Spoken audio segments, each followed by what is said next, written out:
This is the Logic Only Zone, and welcome to Logic Church, you guys. This is episode number 22, and I'd like to welcome you guys today. We have some cool topics. I'm pretty excited to talk about all of them. Nothingness Theory and Immortality. So, pretty sweet. Really excited to talk about this stuff.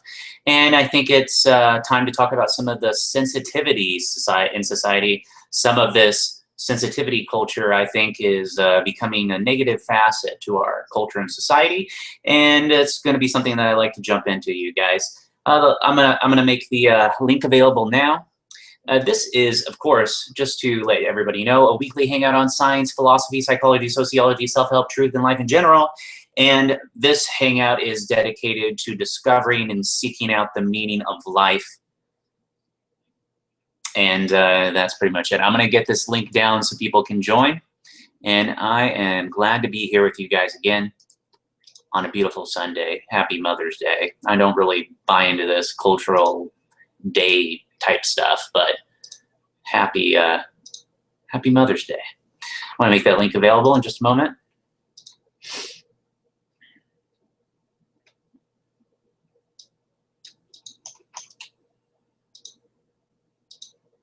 Okay, link is available. Please let me know in the chat if it doesn't work. I have my eye on the chat.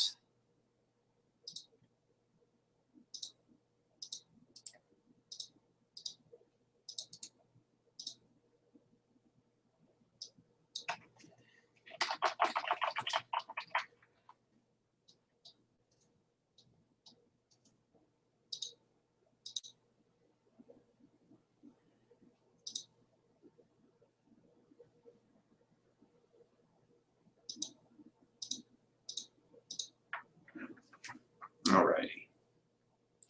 I hope everybody's having a good Sunday. Happy to be with you guys here again.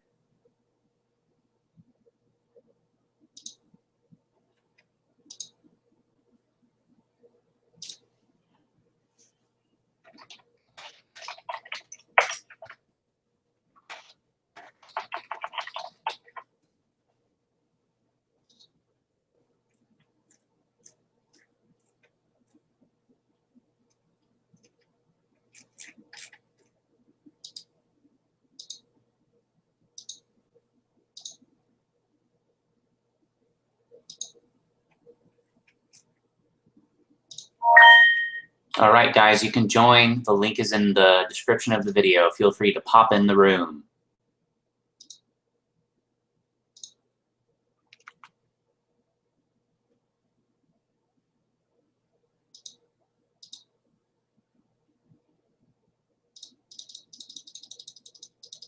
I'm sharing the video with my circle so everybody knows what's going down. If the link does not work, go ahead and post something in the chat so that I can see, and that will suffice.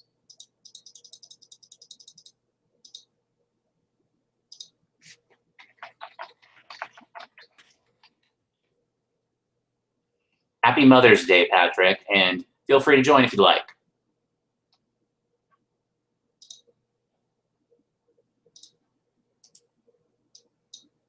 Alrighty, almost prepared, almost all set up.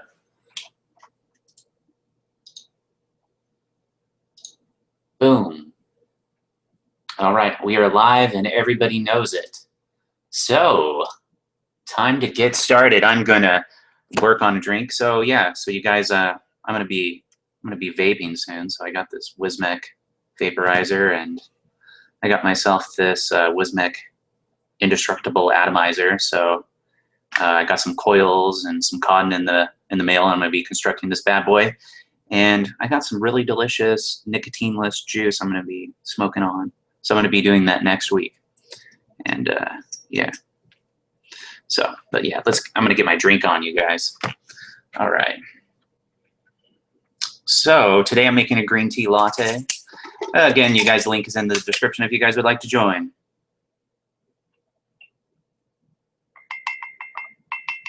So my ceremonial Logic Church green tea latte. Maybe a little more. No, that's good.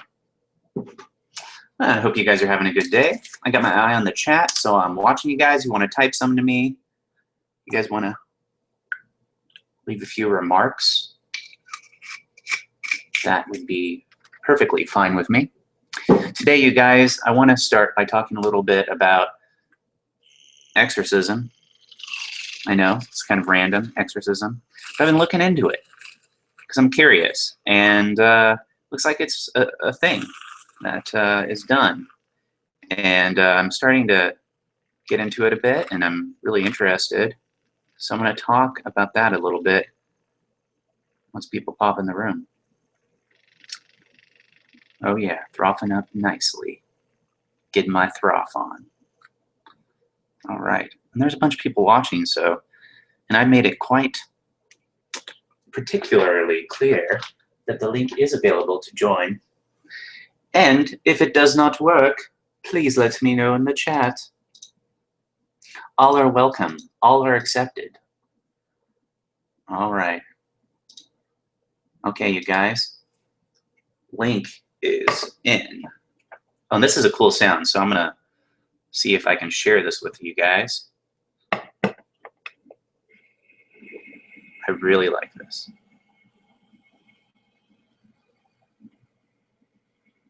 It's relaxing. It's like Asper. Logic Church Asper.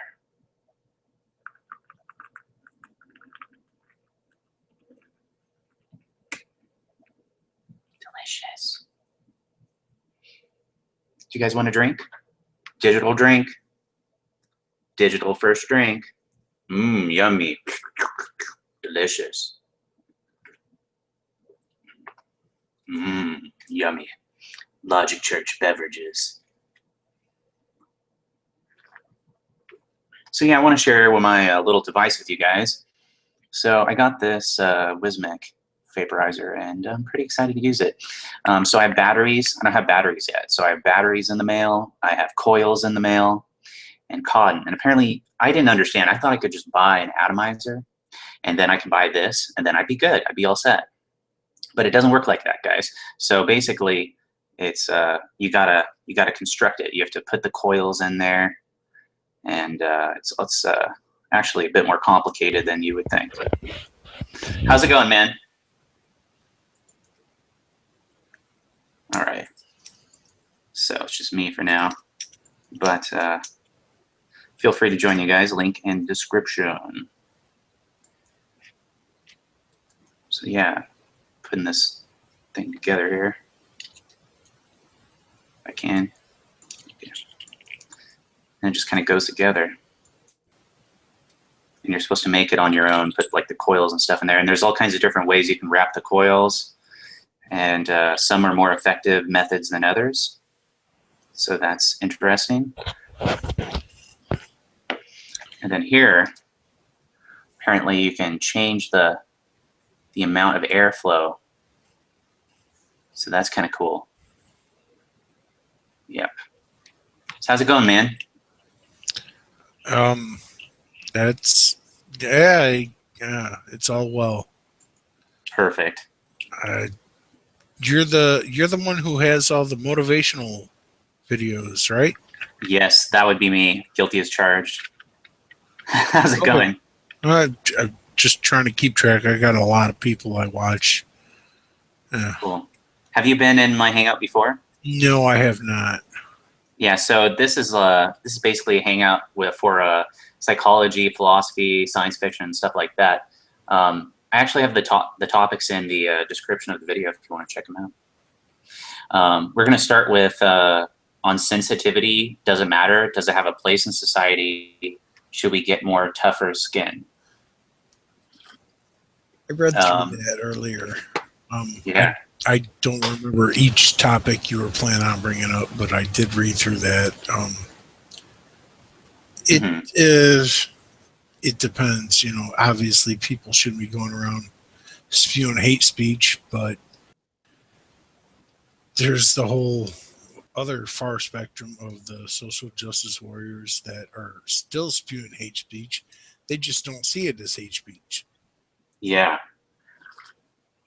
Well, I think I just have a problem with people letting people feel like their feelings are important, because what really matters is if people are really being persecuted against. But when I was a kid, they would teach us that sticks and stones may break my bones, but words will never hurt me. So I grew up thinking, you know, words are just words, and you know, somebody calls you a doo-doo head or something, you just let it go, right? And I think that's something that we're missing today, because when I teach kids, and when I tell this to kids, they've never heard of this before. So nobody is telling people that, hey, you know, somebody calls you something, or you know, somebody's not being nice, you just let it go. You know? Oh, exactly.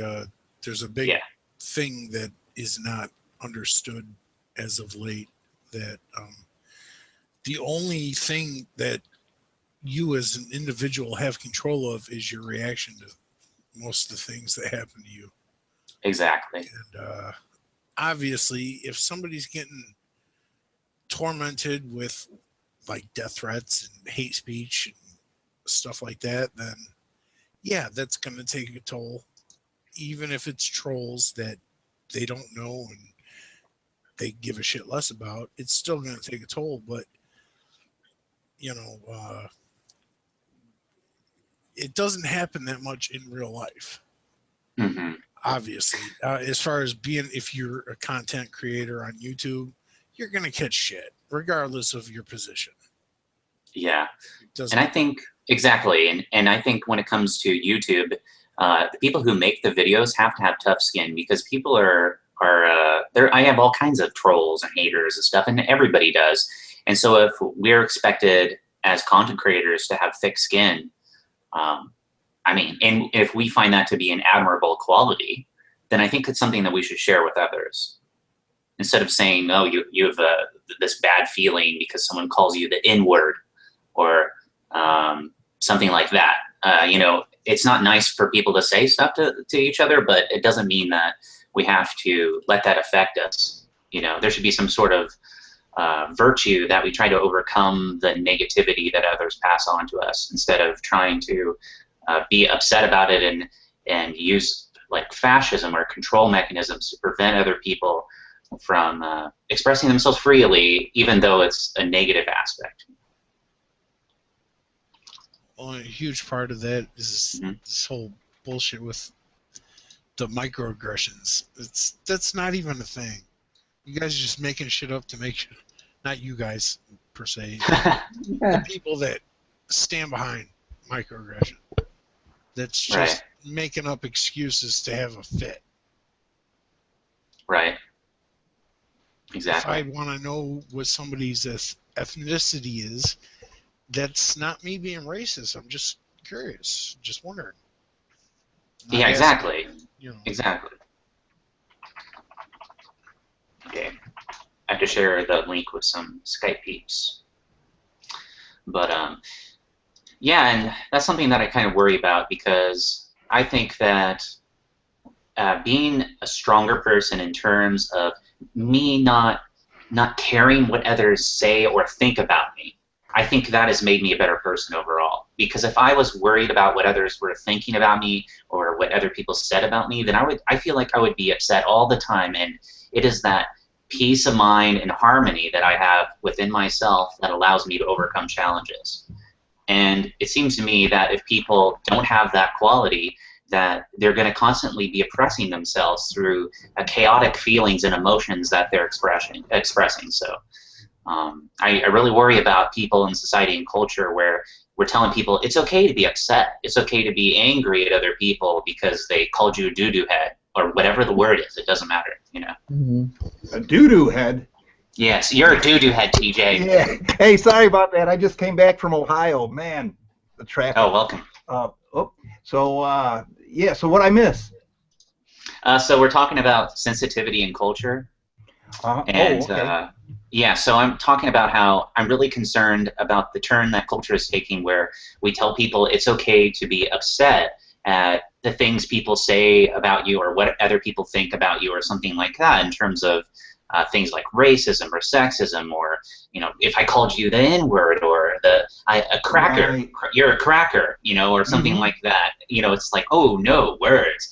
To me, words are just silly little sounds people make out of their mouths. And we can't control the thoughts that other people have about us, so we just have to let them go and just be cool. about it, and be okay. Yeah, well, that's true. And is my mic all right? It's not too loud, is it? No, you're okay. Oh, okay. Yeah. Well, you have one train of thought, like Frank Zappa used to say, words are just words. They cannot hurt you. They cannot. That's kind of what he used to talk about. Now, then you have somebody like, say, George Carlin, who the way that he kind of demystified words was that he used all the insults, right? Yes. And pretty much insulted everyone. And then you have I think there's a middle ground in there, right? Where I think, okay, there's certain words that carry more weight because of the history of the words and the usage by different groups of people and how they're used, right? Mm-hmm. Because context is probably more than means more than the word itself, is the context. Like doo-doo head. Yeah, like like doo-doo head. That they could not, but triggers me. Yeah. Damn it, I was about to say that. There's a guy in here who used to be called Mr. Duty Head, and he was just hilarious. He's still around, but he doesn't use that name anymore. But yeah, I know that when I was growing up, if you weren't a jock, right, or if you weren't in that crowd, if you weren't like tough or whatever, the first thing out of everyone's mouth was you were a faggot, and nowadays, I mean, that was the first thing, right? And the thing is that if you were like, say, when I was growing up, if you were in, say, elementary school, and somebody called you something like that, you had to beat their ass, because if you didn't, you'd have everybody else wanted to beat your ass, right? Because it was like that sacred, right? Nowadays, what the thing is that it's so, okay, people are so aware of homosexuality and so aware of the transgender thing and all this other stuff that we're really sensitive as to what we say, right? We got to watch everything we say. But on the other hand, like if somebody were to call me that now or say something like that now, it wouldn't mean shit to me, right? Because it's I know who I am, other people know who I am. So I think if you have a reputation, it makes a difference. If you don't have a reputation established, mm-hmm. and somebody's more or less calling you out, and perhaps they're using names to call you out, right? Like perhaps that's part of it, right? I think that gives the words more power where it becomes more of a threat. But if it's in a situation where everyone commonly uses the words, it gets demystified. It loses its power.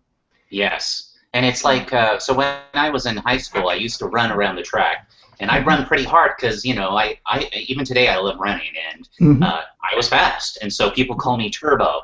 Oh, there goes Turbo. Has anybody ever been called Turbo before? Apparently that's a thing. That's pretty cool, though. Yeah, and I'm like, okay, fine. But it's, it's like, fuck you guys. I'm faster than you. I don't care, right? No, so it's not your girlfriend calling you that. Yes. Oh, yeah. Your girlfriend doesn't call me Turbo. Mm-hmm. But basically, it's like... Sorry. I'm if just going to mute for a minute. It's okay. But basically, like, if you care about what other people are saying about you all the time, fuck them. Don't let people discourage you. Be the best that you can be and be happy, and don't allow what other people say to bother you. They were just talking about subliminal bias being mm-hmm. part of it, which you can be the happiest with yourself and all that, but if people still have that subliminal bias to it, how do you combat that? Well, I don't know if it's something I developed, but I really don't care what anybody thinks about me mm-hmm. at all. Yeah, me as well. Yeah. I care about other people's well-being, but I watched a thing the other day that showed how you can. It was in psychology, and it's supposed to be this movement that's been going on for a while, where yes, we can measure depression levels, but everybody kind of scoffed at ever measuring happiness levels, and now they're starting to measure happiness levels. And they're showing that like your baseline is about 50% genetic, and only like 12 or 13% is what society cares about you, of how society sees you and how you see yourself. They're the possibility that happiness is in fact just as much a mental illness as depression is. Oh, I don't know about that. I don't know. Or, I know I'm saying they're looking into it, in that it's because it is a mental state, isn't it? Right. And if you're constantly happy with, I mean, going back to this, I mean, when you say you don't care what anybody says about Yes. you, Yes. Yeah. does that depend? For example, you know, you make a video about something, somebody doesn't agree with you, and their argument is you're a fucking twat. Yes. Okay, obviously that shouldn't bother you because that's just them being a twat themselves. But say somebody you care about says something to you. Does it not sometimes, is it not pause for reflection, depending on what they're saying and what the circumstances are? Well, yeah. Well, you use logic, right? Yeah. Are we being specific? When you say should we be sensitive or not, are you being specific about? Yes, I'm saying that. Right. I'm saying that the way in which you are emotionally taking on what other people are saying or doing, the way that you're doing that, and how it's affecting your state of mind and altering you. Right. That's something that you should be careful about. Really put up a shield, because it is kind of a battle that you're having between you and that person, and the way to victory in that case is to disallow their attack from being effective. Putting right, so you are referring specifically to them being unkind and unnecessarily kind. Possibly, rather than say a positive. No, I would extend that. Hold on, Dee. I would Even extend that. I would extend that to people understanding what I'm saying as well. Not just them saying negative comments, but them not understanding what I'm saying as well. I was assuming that this topic was the sensitive, however you want to call it. Yes, that as well. Yes. People that are just, it's kind of a dual topic at this point. You can't say this because it will hurt my feelings, and you know, the safe spaces that needed for actually reasons. Would you say logic? Like I always say on here, especially on the internet, it's impossible to offend me. In real life, I would almost say the same thing. It's almost impossible to offend me in real life. Yeah, your self-worth and the way you see yourself needs to be more important than what other people see you. You're the one who's living your life. You're making the choices. You're doing the actions. You're the one that's having the thoughts about what you're doing with yourself. And I think that if you allow other people and what's going on in their inner world to be a really strong facet to what you're doing in your inner world, I think that becomes problematic for people. Yeah, you let them have the power. You let them have the power to control your emotions on it. Oh, yeah. Yeah. Well, the thing I see wrong with it is most of the cases this happens are people in college. That's where you're supposed to learn about the outside world and other people, and they're just trying to shut people up. They don't want to hear anything that they don't agree with. Yeah. And that's really not going to do them any good in the real world. No, and the real world is hard, often cruel. It is, and it's not fair. Yeah, it's not fair. It's not fair. It isn't, and so you got to get tough. You know. So. Well, you know, you ever had that situation where you're driving down the road, and somebody's mad at you for whatever reason, and they're driving, right? And they're all like, and flipping you off and all that, right? And so, like, the best response you give, right, is you just, hey, how you doing? You know, have a nice day, that kind of thing. It's like you diffuse. You've seen me drive, then, have you? Hello. Well, see, it's passive aggressive. Well, it's passive aggressive, right? But the thing is that you're denying them that power, right? Mm. And now I could think of an example where it would be something that would be more significant if somebody said something to you, like say you're a musician, right? And you're at a certain tier, a certain level, and you have another musician who might be a friend of yours, and they say they're in another band or whatever, right? Okay, now let's say you play classical music and you're doing all this prog rock and all this other stuff, and your buddy's in a punk band and he's telling you suck, right? Right, exactly. It's like, now the thing is like you could look at it two ways. You could look at it kind of from the view of being a snob, like that way, and you could be like, well, who's this guy telling me, when I can do this and do that and blah, blah, blah. And then you can call them out on it, or you can just let that ride, and you could say, okay, well, the guy doesn't know what he's talking about. And I guess that would be a form of snobbery, too. I guess it could be seen that way. But there's a third way, too, of looking at it as a critique. Yeah, but the thing is that his critique wouldn't be an actual... See, it wouldn't be a valid critique if he's not on your level, right? Yeah, you could blow him off at that point, yeah. Right. Yeah. See, the thing is you could let it bother you, too. And to let it bother you is like a choice, right? You have to make that choice. So you're right. You could go like any way with that, right? But the thing is if you address it outright and just tell them like, hey, look, you can't do this, and you can't, and I can, then you're going to come out probably looking like the bad guy or the unpopular person in it. So it's probably better just to blow it off and just to keep in mind your own accomplishments, right? And that's like when somebody does say a insult that's based on race or gender preference, and it doesn't really apply to you, like somebody calling a straight guy, a fag or gay or whatever, as an insult, right? Now, if a person really is gay, then it shouldn't really be an insult, right? Okay, but if a person isn't gay, it shouldn't really be an insult either. It's only an insult within a certain context, right? So if you allow that context, or in other situations where you might have a group of people giving you a hard time, then it's a little harder to get out of, right? Like on a one-on-one, you can usually kind of blow it off, right? But if it's a group, then you're stuck in a position where you almost have to defend yourself, which means that you have to take offense at that point. That's interesting, because I would take it that far. I wouldn't even care what the group thinks. Right, yeah. But that takes a lot of courage. So. But when people are insulting you, I often find it says far more about them than it says about you. Yep. It does. Oh, yeah. And I can't lower myself to, let alone give them control, but I can't lower myself to that.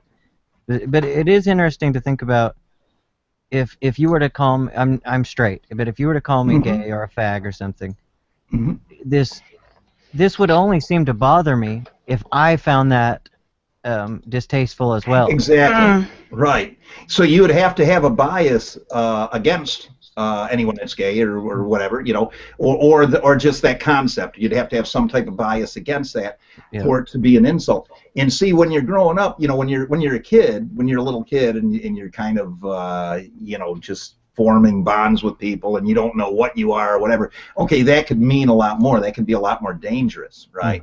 In a group situation. Right, but when you get older, and you may have had a few dates, under your belt, whatever, it's kind of like you could say, well, I know I'm not, or I know I am, so what? What of it? That kind of thing, right? Yep. Yeah. So. I did want to say, when I was in school, middle school, in early '90s. Late 80s, when somebody said fag, they didn't mean gay. Yeah, see, it had changed at that point. All words change with time, but yeah. Well, you mean like calling someone gay now? It doesn't necessarily mean that you're same-sex preference. Right. It's see, I'm a little bit older, and it was more literal. In the sense of homosexual or whatever, when I went to school and that, but the only reason someone would say that, they wouldn't say it if they actually thought you were, right? They would say that knowing that it's an insult to your whatever manliness or masculinity or whatever, and this is at a time where it's like you don't even know that you have any masculinity or manliness or whatever, and so every little bit kind of counts against you. And it's that pack mentality. It's like if other people see that you're weak and you take it, then they'll bully on you, and then that usually escalates to physical violence. See, I've usually found the opposite. I mean, not this a long time since I've been to school. I was occasionally, because I changed schools a lot. We moved around, and I usually had a different accent to most of the people I was with, and blah, blah, blah. I wasn't saying I was bullied, but I was picked on. And generally, I just shrugged it off, and they got bored. Yeah, well, see, I imagine it might be different with women. I don't Yeah, know. I was just wondering that. I don't know. Yeah, because with guys, especially if you're in a sports town, some towns or some cities get a lot of funding for their like hockey teams, baseball teams, stuff like Right, that. it's all about jocks. Right, and they don't get as much funding for like say community theater. And I helped build a few community theaters in the area, and so so depending on what you like and what you do, if one person or enough people kind of call you out, it could get your ass kicked like on a daily basis. And I've been there. I've been in that situation, and there is a point where that turns around, but the thing is when you're younger, you don't realize all what's going on or why they're doing this or whatever. Yeah, I was extremely gullible and naive up until 22, 25, something like that. Right? Still So a am, lot I of don't that care. stuff. Now I'm completely indifferent to it. Yeah. See, and that's the thing. It's like there's a lot of people who maybe were more aware back in that time, who now they kind of fixate on that, right? It's like they never really got out of that. They have that high school mentality or whatever. Like I've got to be the better jock, or hey, look at how hot my wife is, or how hot, that kind of thing. and I've seen that. They have these reunions and stuff, right? Yeah. And the my people, brother's stuck in that. He's 7 years older than me. Absolutely, still stuck in that. Wow. Well, see, if that's their thing, right? It's not saying that that's necessarily good or bad. It's just different, True. right? True. I don't mind saying really it's bad. looked I at didn't it mean to make you think you're gonna offend me. So long as they're Like I not said, bothering people who aren't like that, then yeah, I agree with you. Sorry, go on. I never really I see looked it at as a like negative. that as far Maybe as it's the high school thing. I I don't think hadn't been exposed to. I was just saying my comment earlier when I said when people call guys, when people say, "Oh, you're being a fag," they didn't mean it. You were being gay, but it's grade school, so yeah, most people aren't thinking on those lines. So that's probably why that never came into play with that. Right. Well, see, I'm 52, so when I was in school, when I was in grade school and that, people didn't say you're gay; they said faggot, and then they started beating on you. That's the way they used to do stuff. It wasn't like I think you're gay or you're gay. It's a totally different field, and it has improved, I think, in some ways, right? Like people are more maybe sensitive in some ways and more adult in some ways. But I think when you get to the point where you look at some of these what they call like the SJWs or whatever, right? And you see these things in college and stuff, right? And probably 90% of the people that I don't know, but probably 90% of the people don't behave that way, right? But you have certain people who they behave like they're children, and they make demands on everybody, right? And it's like you have to accept everything. Well, it's not so much about you having to accept everything. It's like if you don't accept something, you can walk away from it usually, right? But if somebody gets in your face and they're putting it in your face, then you're stuck with I have to accept it or I have to challenge it, right? Where you might prefer to have the choice that I'd like to walk away from this. It's like you see a lot of these issues where people talk about like the thing with transphobia, and guys being able to use girls' bathrooms and girls being able to use guys' bathrooms and all that, and yeah, I think most people in a situation, if it's adults, I think really wouldn't bother that much. Right, but I think when they start talking about in the schools and stuff like that, and boys going into bathrooms where 14-year-old girls are, 12-year-old girls are, whatever, and I think that gets kind of weird. That's kind of something where you're forced to accept that, but why? You know what I'm saying? Simple answer: shared bathrooms. 4 out of 6 of us. 4 out of the 6 of us have not checked our white male privilege. No, I don't believe that. There's a blue avatar. And I put white privilege in the same category as Santa Claus and the Easter.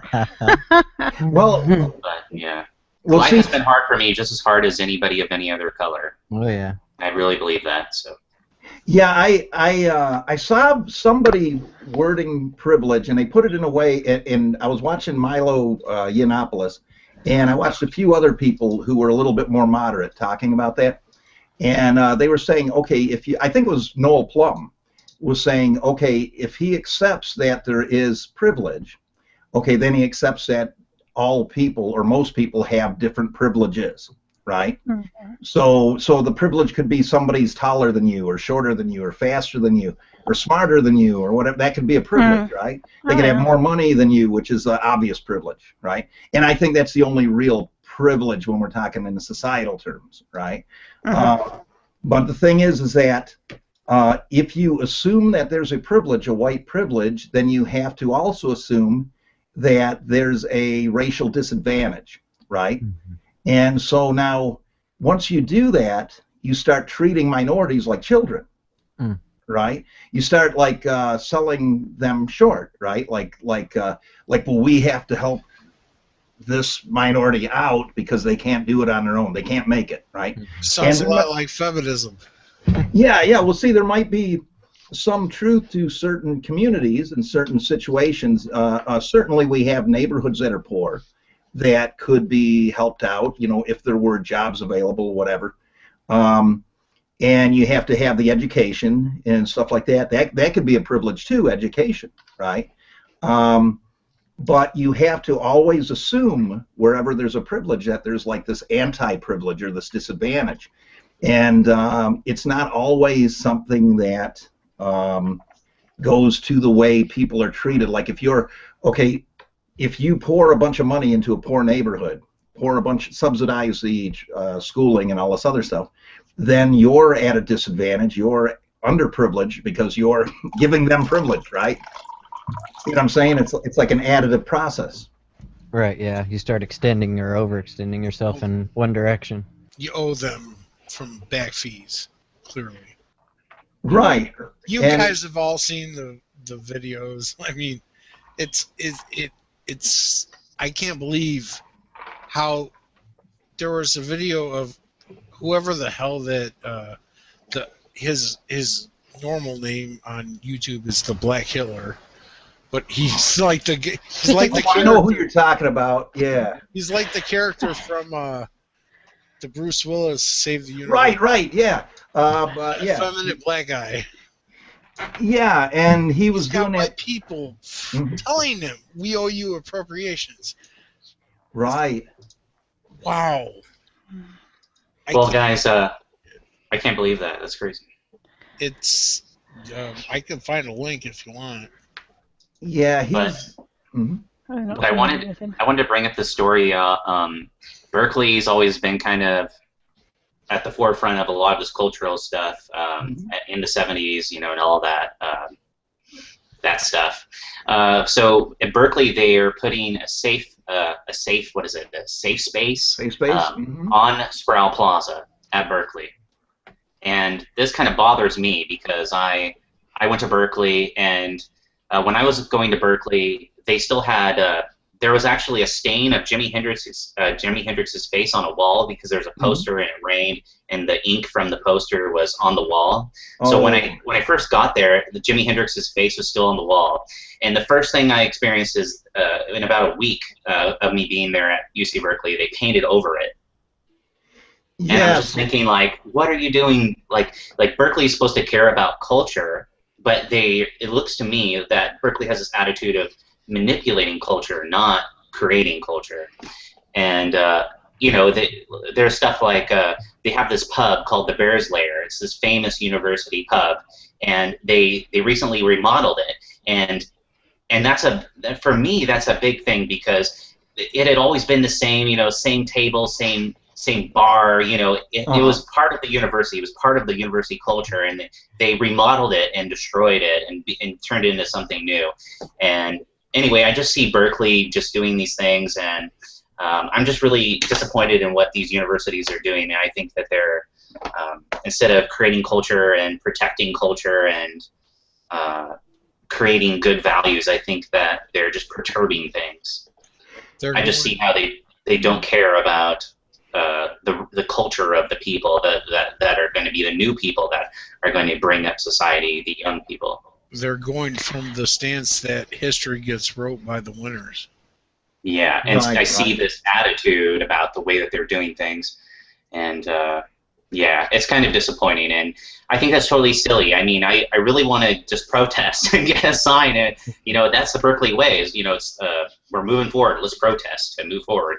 I want to stand in front of that safe room and just put a sign that says "Words don't hurt you." Well, Red Ice was just out there. I think it was Friday, right? And so Red Ice Radio was out there, and they put like 2 or 3 people who were people who had starred on their shows before, right, or have been featured on their shows, and what they were basically doing was they were protesting for white rights and like white history and stuff like that, and of course that didn't sit too well with the people that were there, and the people that were there were all mixed, right? But there were people there. There was one guy that had a Scottish accent that slowly switched to Spanish as the night went on, and he was saying that he was Scottish and Spanish, and he was trying to basically rewrite history with what he was telling this guy, right? And the guy wasn't saying like, look, you can't have what you have. That's not what he was saying. He was saying, I think it should be an equal deal across the board. It's like if we're going to teach this history, teach it how it happened or whatever. And he's like, I want to be represented. If you have groups representing you, I want to have groups representing me.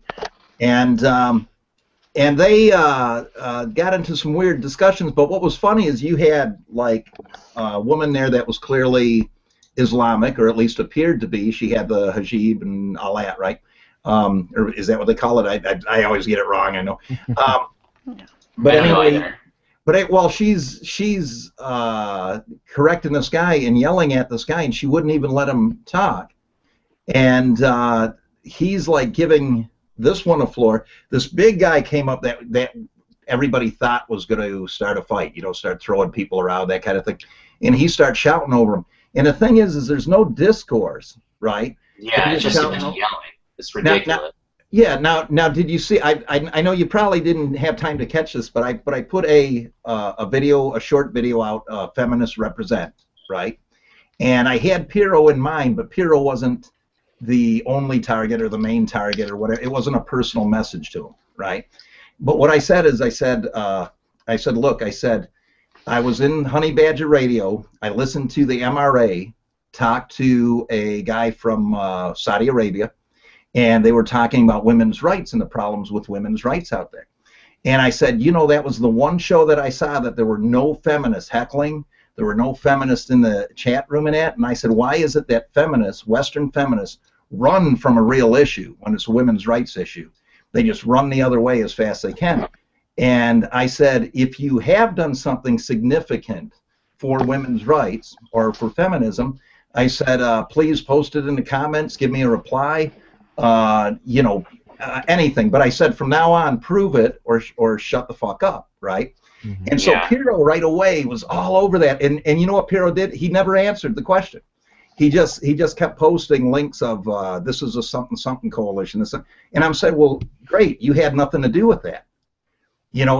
I saw him in 2 hangouts tell people that our 5-day work week was from feminism, and it wasn't. It was from Henry Ford. And Henry Ford did that because of the Jewish holidays. And feminists are like, we gave you the 5-day work. No, you did not. You know what I'm saying? It's like so pick something else, and I'll research that and find that you didn't do that either.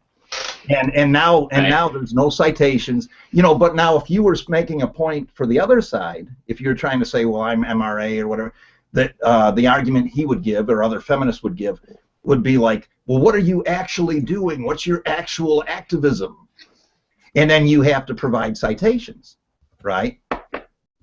So I mean, that's the thing. It's just shouting over people. It's like suppression fire. You know how suppression fire works. It's like if you're holding down an area. You just keep that fire going. Hey, Rizzle. Oh, hey. Hey. Hello, Lord. How are you, Lord? My Lord? Superman Dawn of Justice thing got sidetracked. It's okay. So here's another interesting story. I ended up in an argument with a feminist, and she was telling me that this whole like Gamergate thing with video games and all of that. She was just telling me how they just want people to be more aware that, you know, the games, they have a negative facet to them, and it's okay to talk about that, you know, games should be in a specific way, or they shouldn't perturb the way that women are, or something like that. But I ended up talking to her and breaking things down, and I ended up finding at the very core of her argument was that she had this story about her mother who was abused by men. And my reply to that was she basically wanted me to feel bad for women and that we need extra protection for women in society and things like that because of what happened to her mother. And I explained to her that life is hard for everybody, and even men have terrible things happen to them, but we can't just protect everybody from this stuff. We have to try to be stronger, you know, and overcome these things that happen to us. And I just find that to be interesting that when I really broke it down, it wasn't about the argument. It was about an emotion that she had about an experience that happened to her mother that had nothing to do with the social ramifications of the actual issue itself. So. Well, see, now, Anita, in her last video she made for that Femme Frequency piece of crap, it's like the thing that she says towards the end of the video, after she's saying about how misogynistic it is and everything else, the end of it, she says that the male gaze can be enjoyed by anyone. The male gaze can be enjoyed by straight men, gay men, women. But it's like, okay, well then it's not a male gaze, is it? If it's enjoyed by everyone, it's not a male gaze. It's made for the consumer. And if all of the consumers like it, where's the argument? How is that sexist? Patriarchy stabled that gaze. What's that again? Anyway. Saying really, almost any ideology is based upon the emotions of the people who have them. It's really just a way to square up the cognitive dissonance and make it seem like something that is logical and therefore absolutely true when it's really just a bunch of rationalization to make your opinion seem like fact. Opinion more entirely emotion. You're going to get people in different groups for different reasons. It's not necessarily going to be based on because something happened to your parents in the past, etc. So that's going to vary a lot. But I was going to say, are there sometimes cases where we've needed? I mean, I don't know about so much now, but certainly in the past, we've certainly needed firebrands that when you look at them now, you look at some of the, and I'm talking like, back in the 20s, the screaming harridans, as the feminists would have been called then, or the Malcolm X's, etc., who made a fucking big noise. Now, like it or not, I think that was needed at the time. Whether it is now, on some situations that, okay, they might be antagonistic and a pain in the arse, but by God, they brought issues to the forefront. See, that's the thing, is I don't know that. I mean, I'm not denying your point, but I don't know that there's proof that they did actually bring issues to the forefront or accomplish anything positive, right? I mean, that's what we hear. That's the rhetoric we hear. But do we know that? I mean, that's like the whole thing with prohibition, right? Okay, well, that was brought on, the whole thing with the prohibition and the gangs and all that other stuff, mafia, and that was a feminist that pushed for that. I'm not saying everything any feminist has done in the past is either good or bad. I'm just saying sometimes. I mean, it's like, for example, atheists in America now. Some of them are extremely vocal and quite obnoxious. I mean, David Silverman, I've seen him occasionally. My first thought when I saw him was, my God, he's hopeless, he's obnoxious. But then I've listened to other people talking about him and explaining more about the situation in America. And my thinking towards him has changed. And I've thought, yeah, he needs to get out there and he needs to make a really quick point in a hostile environment, i.e. Fox News, etc. So he says quite radical things quickly, and this is kind of what I'm getting at, is sometimes you do need the obnoxious pain in the arse just just to bring issues up. Whether it results in anything being done or changed is a different matter. But if you haven't got someone like that in the beginning or at some point in their life, certain points will never get brought up. Mm-hmm. Yeah, I mean, the things we do, they have negative and positive consequences, but certainly, I think it's okay for men and women to be equal in society. But I just think that we need to focus on it cognitively, not necessarily socially, in terms of how we actually function as a society. I think that so basically, I don't mind women are thought of as equal to men. In fact, I think it's good. That's very magnanimous of you. Yeah, of course, fine. Yeah, patronising. Yeah. I'm just teasing. I am teasing. I'm just going to go and find my safe space now.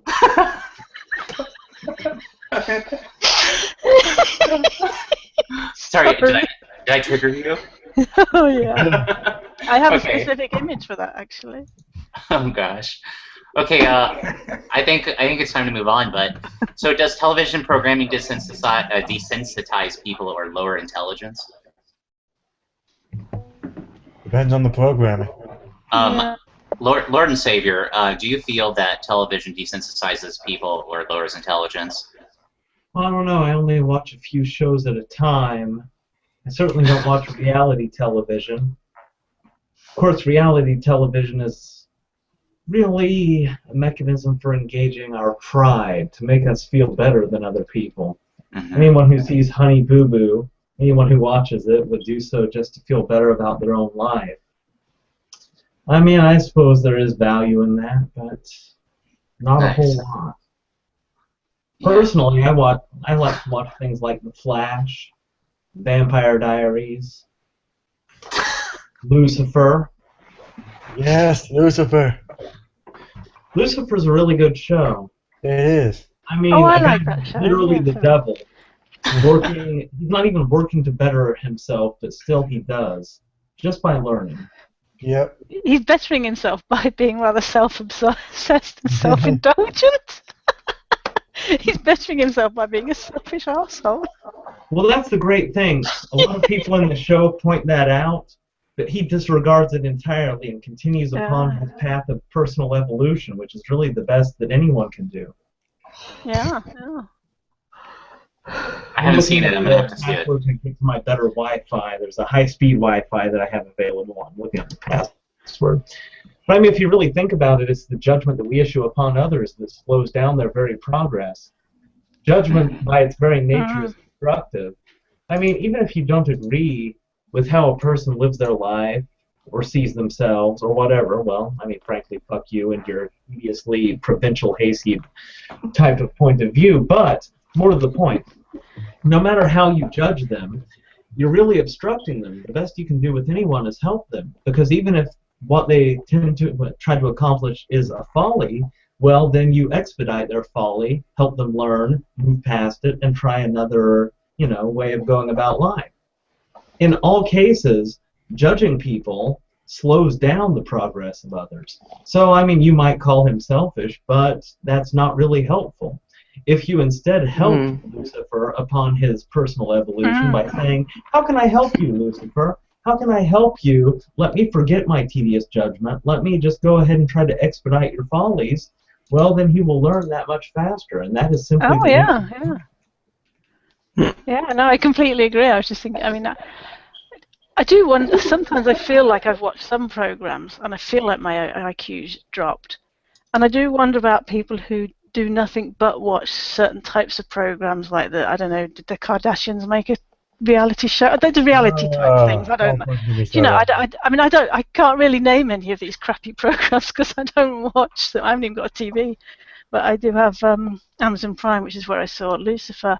I mean, the other show I really quite liked, even though it's not usually my cup of tea, was Dexter, because it made me question my own values. Like, I'm sort of anti-death penalty even.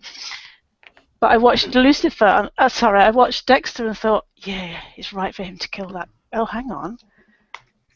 Oh, that goes against my. Oh no! So I like things that make you, sort of That think challenge. about your own. Yeah, that make you think about your own opinions and values, etc. That you think, oh, I don't. Did anyone used to watch Boston Legal?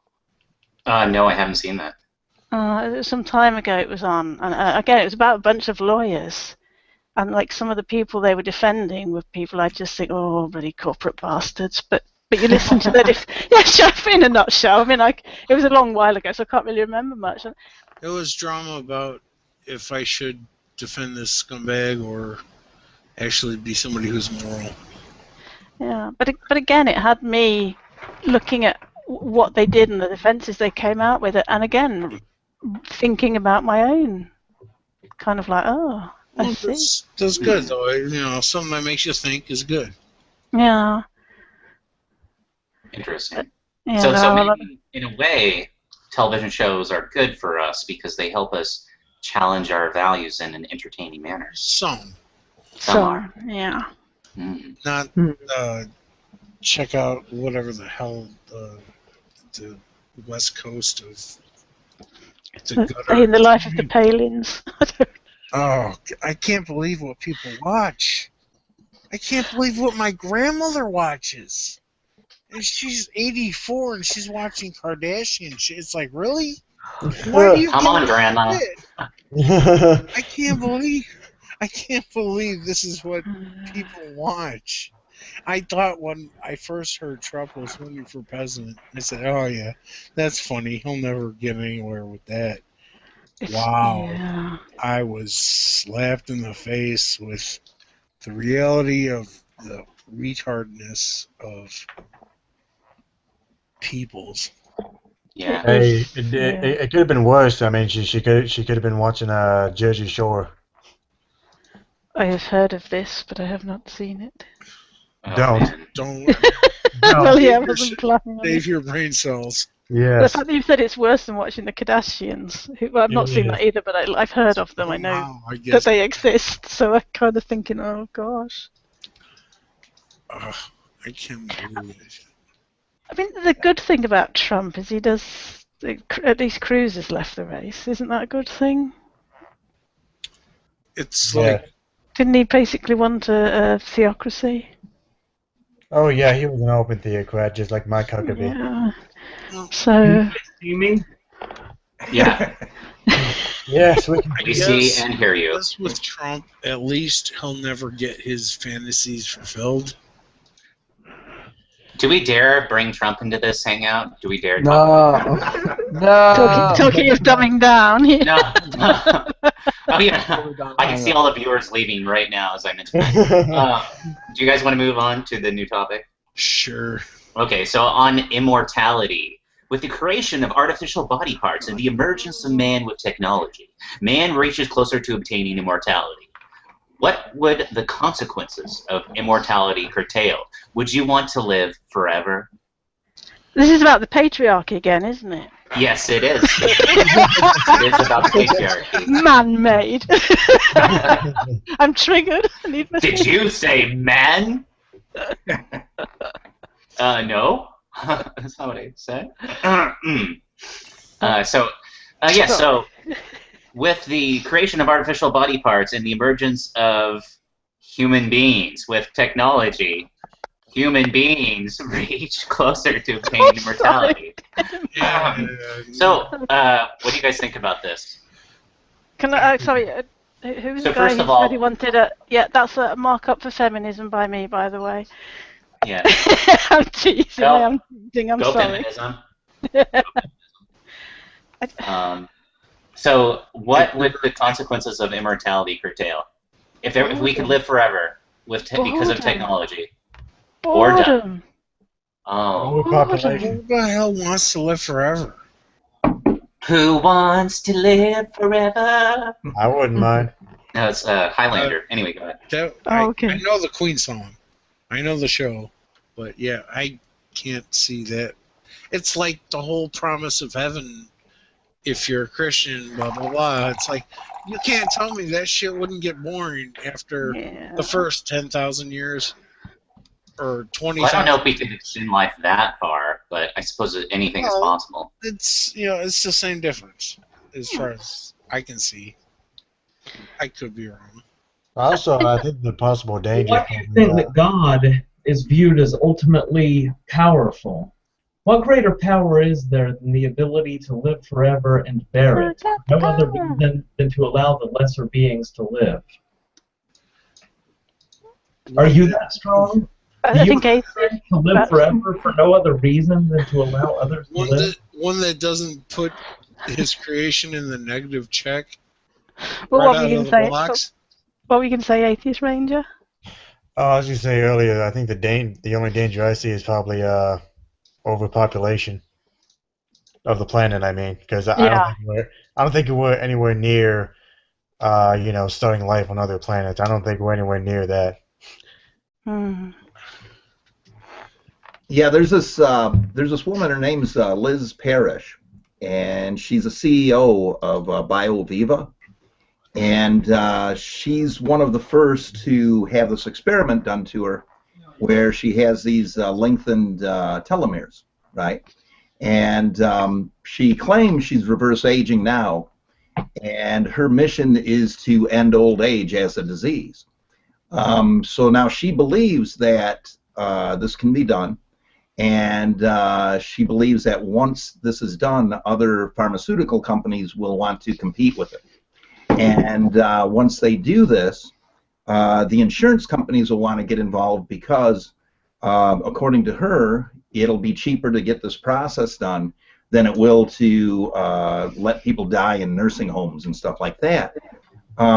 So then it may even be in a, within 50 years or whatever, if this is successful, it may even be mandatory that you have to get this treatment. Sounds like some Kickstarter bullshit. Well, she's got videos out there you can check out on this BioViva. I don't know the size of the company. I don't know how large it is, but she's getting these done in South America. And this is a lot like the HeLa gene, or HeLa cells, right? And the HeLa cells were cells that were extracted from Henrietta Lacks. And she was a black woman who died of ovarian cancer, but her cells are essentially immortal because the telomeres never shorten. So they use this for different medical treatments, her cells. So at least, of course, cancer cells, so I mean... limited utility with the cancer cells. Right. Well, see, that's what this one's trying to beat, this Liz Parrish. Now that could be a side effect if, I mean, it's still a new experiment. It's still only been around the last year, the way she's done it.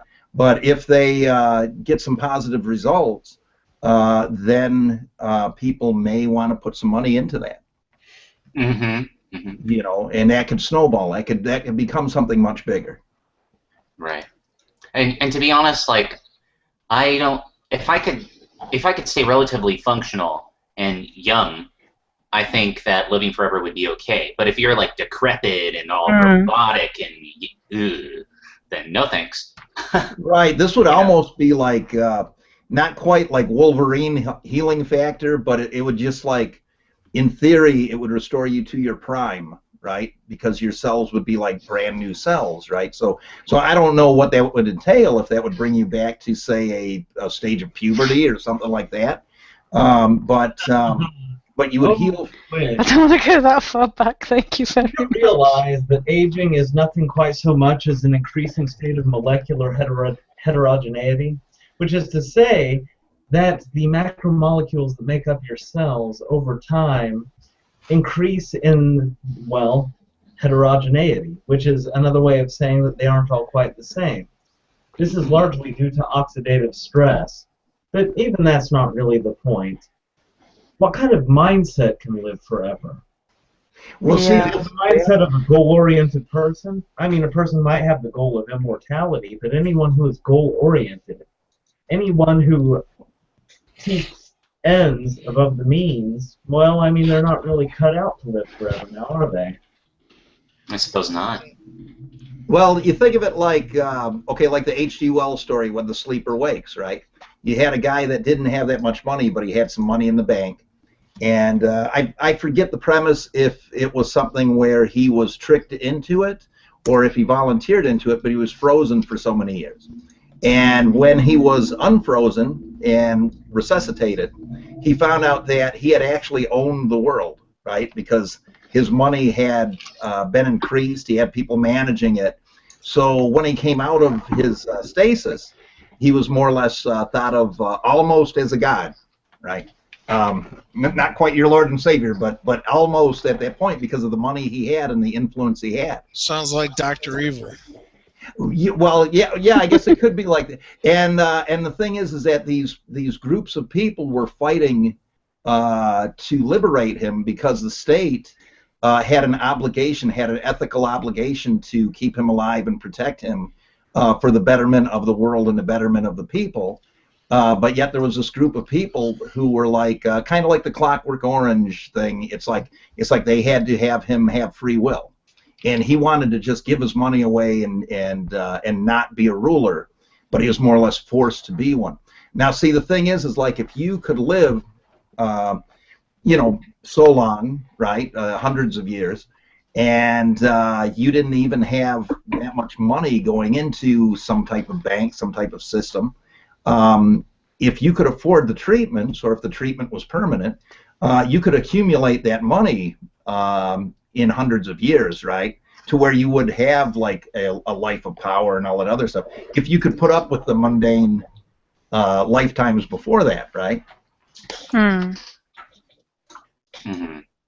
Like I mean an extreme example would be like, imagine flipping burgers for 300 years, and then you're a multimillionaire from the money you saved from doing that, right? You're right. That could be so boring. Like, and you would need money to sustain all your parts and whatnot. So, yeah, we could end up doing a bunch of shitty stuff. Staying alive forever as a burger flipper does not sound very fun. Staying alive. Sorry. Yeah, but if you could save money, though, you know what I'm saying? In your imagination. Yeah, it depends on how much the treatment would cost. Just live off the night. I mean, are we assuming that this long life is also going to involve, at the very best, at least reasonable health? I mean, the worst thing about getting old. Optimum health. Optimum, okay. Yeah, not. That does give it a slight, that takes me from being 0% in favor of it to like 3% in favor of it. Yeah. You just have to be a vampire. Vampire. Also, just a question. If you were gonna live forever, then why would you need a job flipping burgers? Well, my point was that if you wouldn't need to have the means, I mean great means, right, of achieving wealth. If in a lifetime, if you live to 80 years old, whatever, how much wealth are you going to accumulate? Okay, now you can flip burgers for 300 years and be a multimillionaire at the end of the 300 years, right? If you put money away. And the thing is like if you are looking at somebody who lived like 1,000 years or whatever, it's like, what is a decade, right? Is it going to change? I imagine it would change. The value of that would change in a person's perspective, so like maybe you'd be willing to go through all that boring stuff, whatever, work the risky jobs or do whatever it took, and then after so many 100 years or whatever, you'd be set for eternity. I like the point that Atheist Rangers just brought up in the side chat. I don't know if he'd like to read that out loud or not. Oh yeah, I said the only reason I would want immortality is to see the fate of humanity only. All right, I think that's quite an interesting. Like all of a sudden, I was like, oh, okay, it's gone from 0 to 3 to 7% now.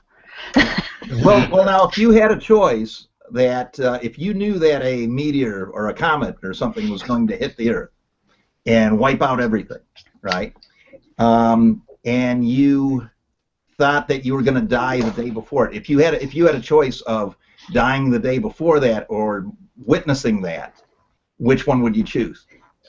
Definitely die the day before, but I mean, I hear like I think Neil deGrasse Tyson said something along the lines of, most likely 1 billion years from now, the human race isn't even going to exist anymore.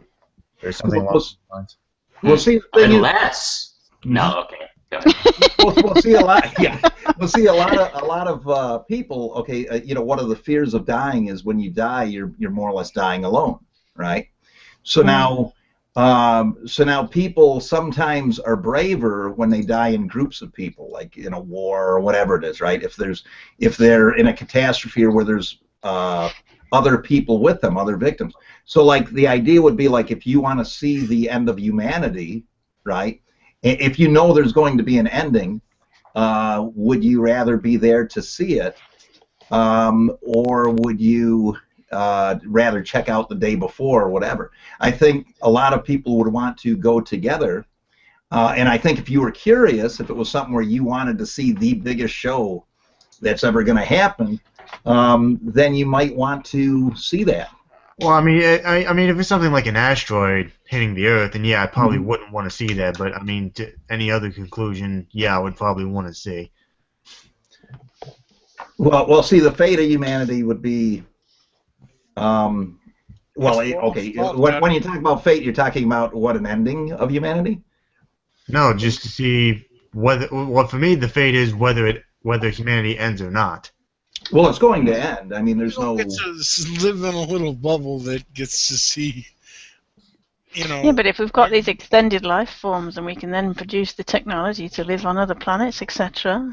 Exactly. Yeah, guys, come on, guys. Yeah. Well, see, now you're being hopeful. Now you're coming around. Come on, we got this. 30 Come on. Yeah, go humanity. My point now is if an asteroid came and ended life on Earth as we know it, you know what?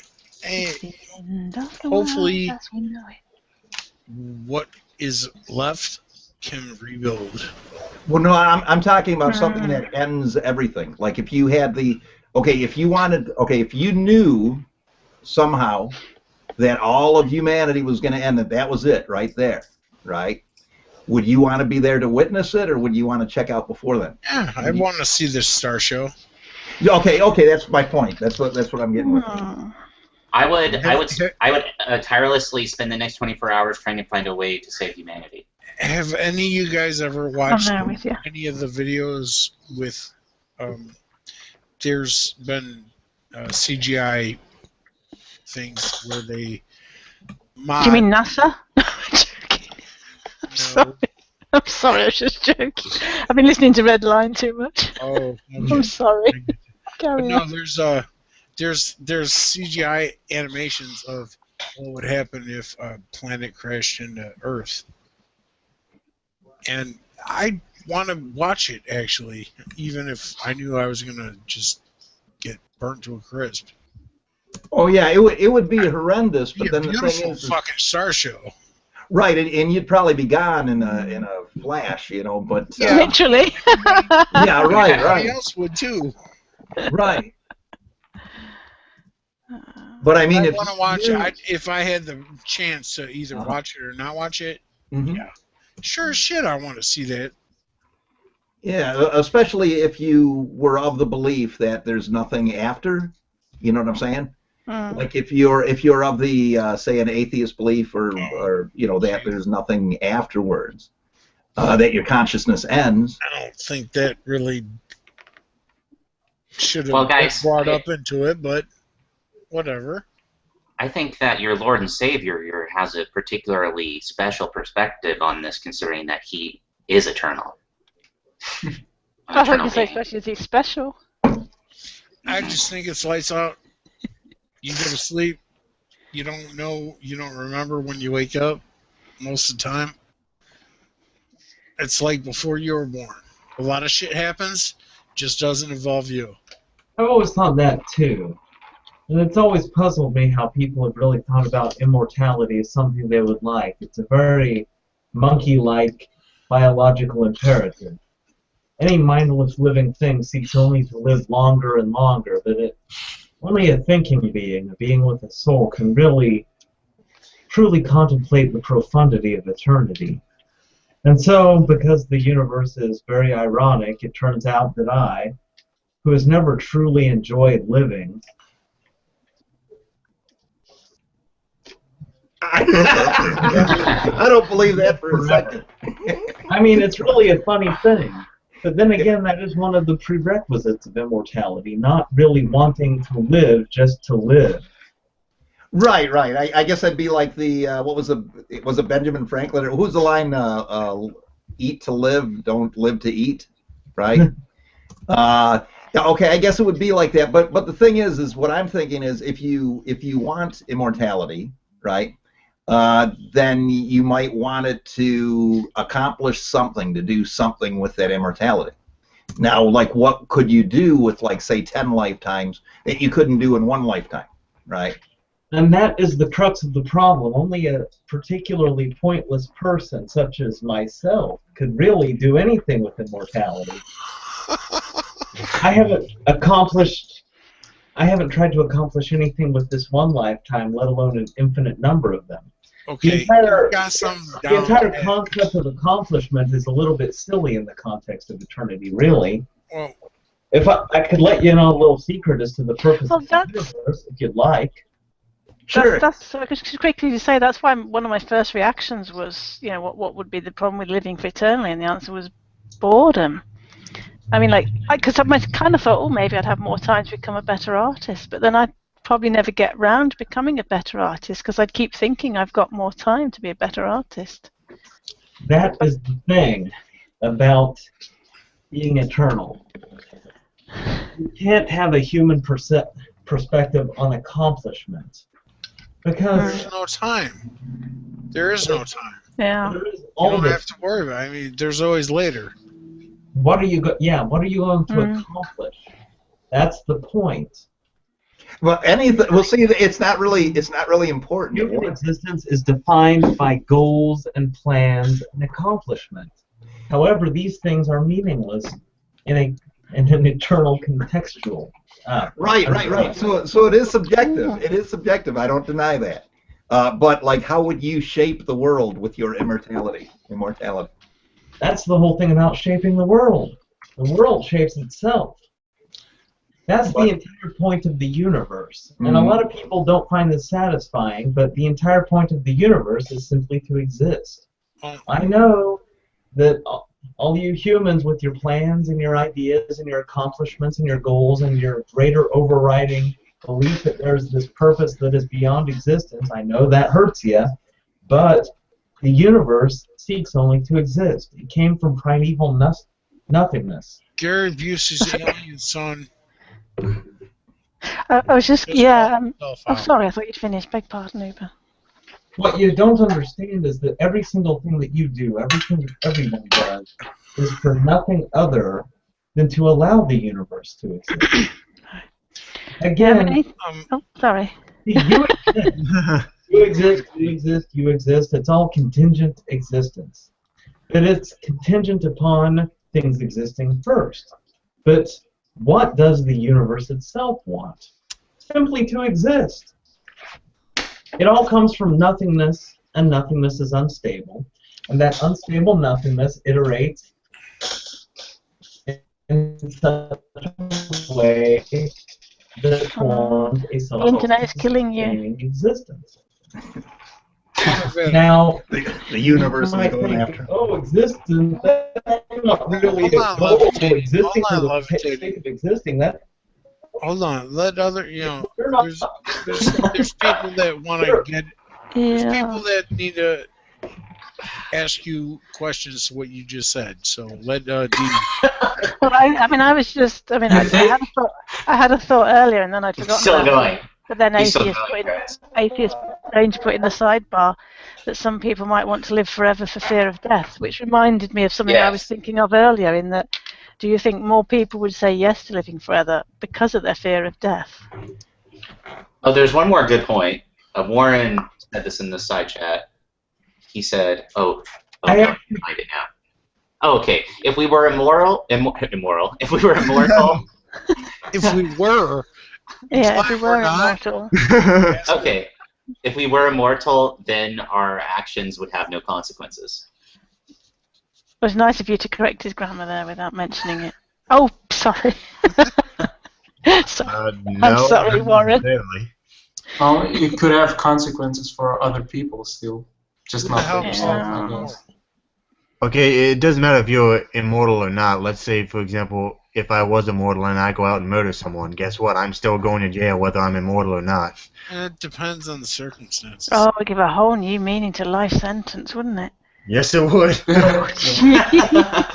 Especially in America, where you quite often have, like, 3 consecutive sentences of 100 years, whatever ridiculous sentence that you have over there. Question about, somebody got murdered. Is that morally right? Well, it depends on the person. Well, it brings us back to Dexter. Well, I don't know that show, but my point is, if there's somebody who's killed multiple people or raped multiple kids, you know what? Fuck them. Let's just shoot them back in the head. Yeah, the show Dexter is basically about a serial killer, but he only kills people who deserve it, such as the people you just meant, the types of people you mentioned. Yeah, a lot of people don't agree with statements like that. Murdering people who murder? Is that really lost upon you? That repaying evil upon evil is a fatal contradiction of principle that makes you retarded to even contemplate that? Oh, no, that's not lost upon me. I'm just saying that if you don't understand that, and if you don't understand that, don't get me wrong, I love Dexter. It's one of my favorite shows. It's just silly. I mean, the first thing he did was kill himself, obviously. Yeah. Yes. Chaos versus chaos. And of course, my natural worry is one of these days he'll get it wrong. Well, that's not my only worry. I hasten to add. I mean, I'm not exactly pro death penalty to start with. As I was talking about earlier, the way the death penalty is now, I don't agree with, because too many people who are innocent get put to death. Oh yeah. But if there's a actual fixed situation that's going on where, yes, this person has raped this many people or this person has killed this many people, and it's not just hearsay or I saw this person do that bullshit, yes. But there's always a margin for error, you know? That's what I was trying to avoid. Yeah. Let's assume there's no margin for error. On what logical basis do you make your claim that people who rape or murder are themselves worthy of being killed? Go ahead. I don't think they should be allowed to go rape and murder and kill. I see. That's not really a logical argument. Please proceed. Yeah, you could imprison them instead of killing them. And then with what logical basis? Well, the way the U.S. prison system is chemical castration. Sorry. So I didn't bring that up just to clarify shit. I didn't bring that up just to clarify shit, but the way the U.S. prison system is it's a business now. It's not trying to help people who are convicted of whatever their, either drug problems, violent problems, whatever. They don't give a shit about that. They're just trying to make money. I do find that worrying, because we're starting or contemplating adopting more of the American system, when it comes to prisons, and I'm like, no, don't do that. Well, that's fucking wrong. It shouldn't be that way. And the reason why I say, yeah, you know what, with serial rapists, serial murderers, shoot them in the fucking head. Don't even waste the fucking money. Hey guys, I'm sort of a Buddhist on this, so I really believe in all life is precious and none can be replaced. So I think that we should protect them. Yeah. Let them run free. Put them in like a nice cage. They can run free, like a big one, nice big cage. Like free-range prisoners, basically. Yeah. Realize organic free-range prisoners. Yes, organic psychopaths. You don't agree with what other people do, and so you are willing to harm them and via force inflict what you believe is right upon them. How do you square that with the fatal, the fundamental conflict of principle with other people telling you what to do, imprisoning you, and doing violence upon you? Keeping in mind that I will probably be able to tear your logical argument to shreds if you present one. But don't let that stop you, because that's a threat, and as a matter of principle, you should probably not bow to it. Feel free and go ahead to... You have to make one first. You have to make one first, my friend. Yes, people that rape little kids and women and murder just for shits and giggles. Yes. Constantly. Killed. I'm not hearing a logical argument here. What? Because as a society, you have to protect each other. And why? What's how much more simple do I need to break it down? Oh no, you're using emotional appeals, my friend. I could, if you subtract the blatant treacle, I could say people with small goatees should be killed. How about you, my friend? Do you have a small goatee? No, that's not my picture you're looking at. Sorry. Small goatees don't hurt people. I think you're right, though, actually, on that one. I think, Mr. Jellyfish friend. No, it's not a jellyfish, you dumbass. It's a fucking cloud in the space. But you keep fucking taking guesses. It's a jellyfish. Deflection against your little goatee. I mean, that's fine. You're winning arguments left and right. Keep at it. I'm just going to let you keep talking. In other words, you have a small goatee, but you won't show it. Okay. You guys ready for the new topic?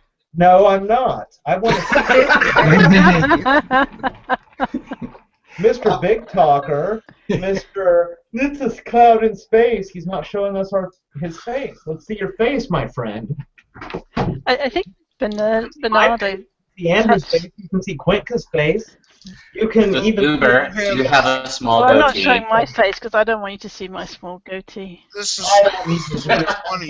You have no fucking argument, so you want to sit here and see what see your goatee. Blah, blah, blah. I'm not seeing your face, you little bitch.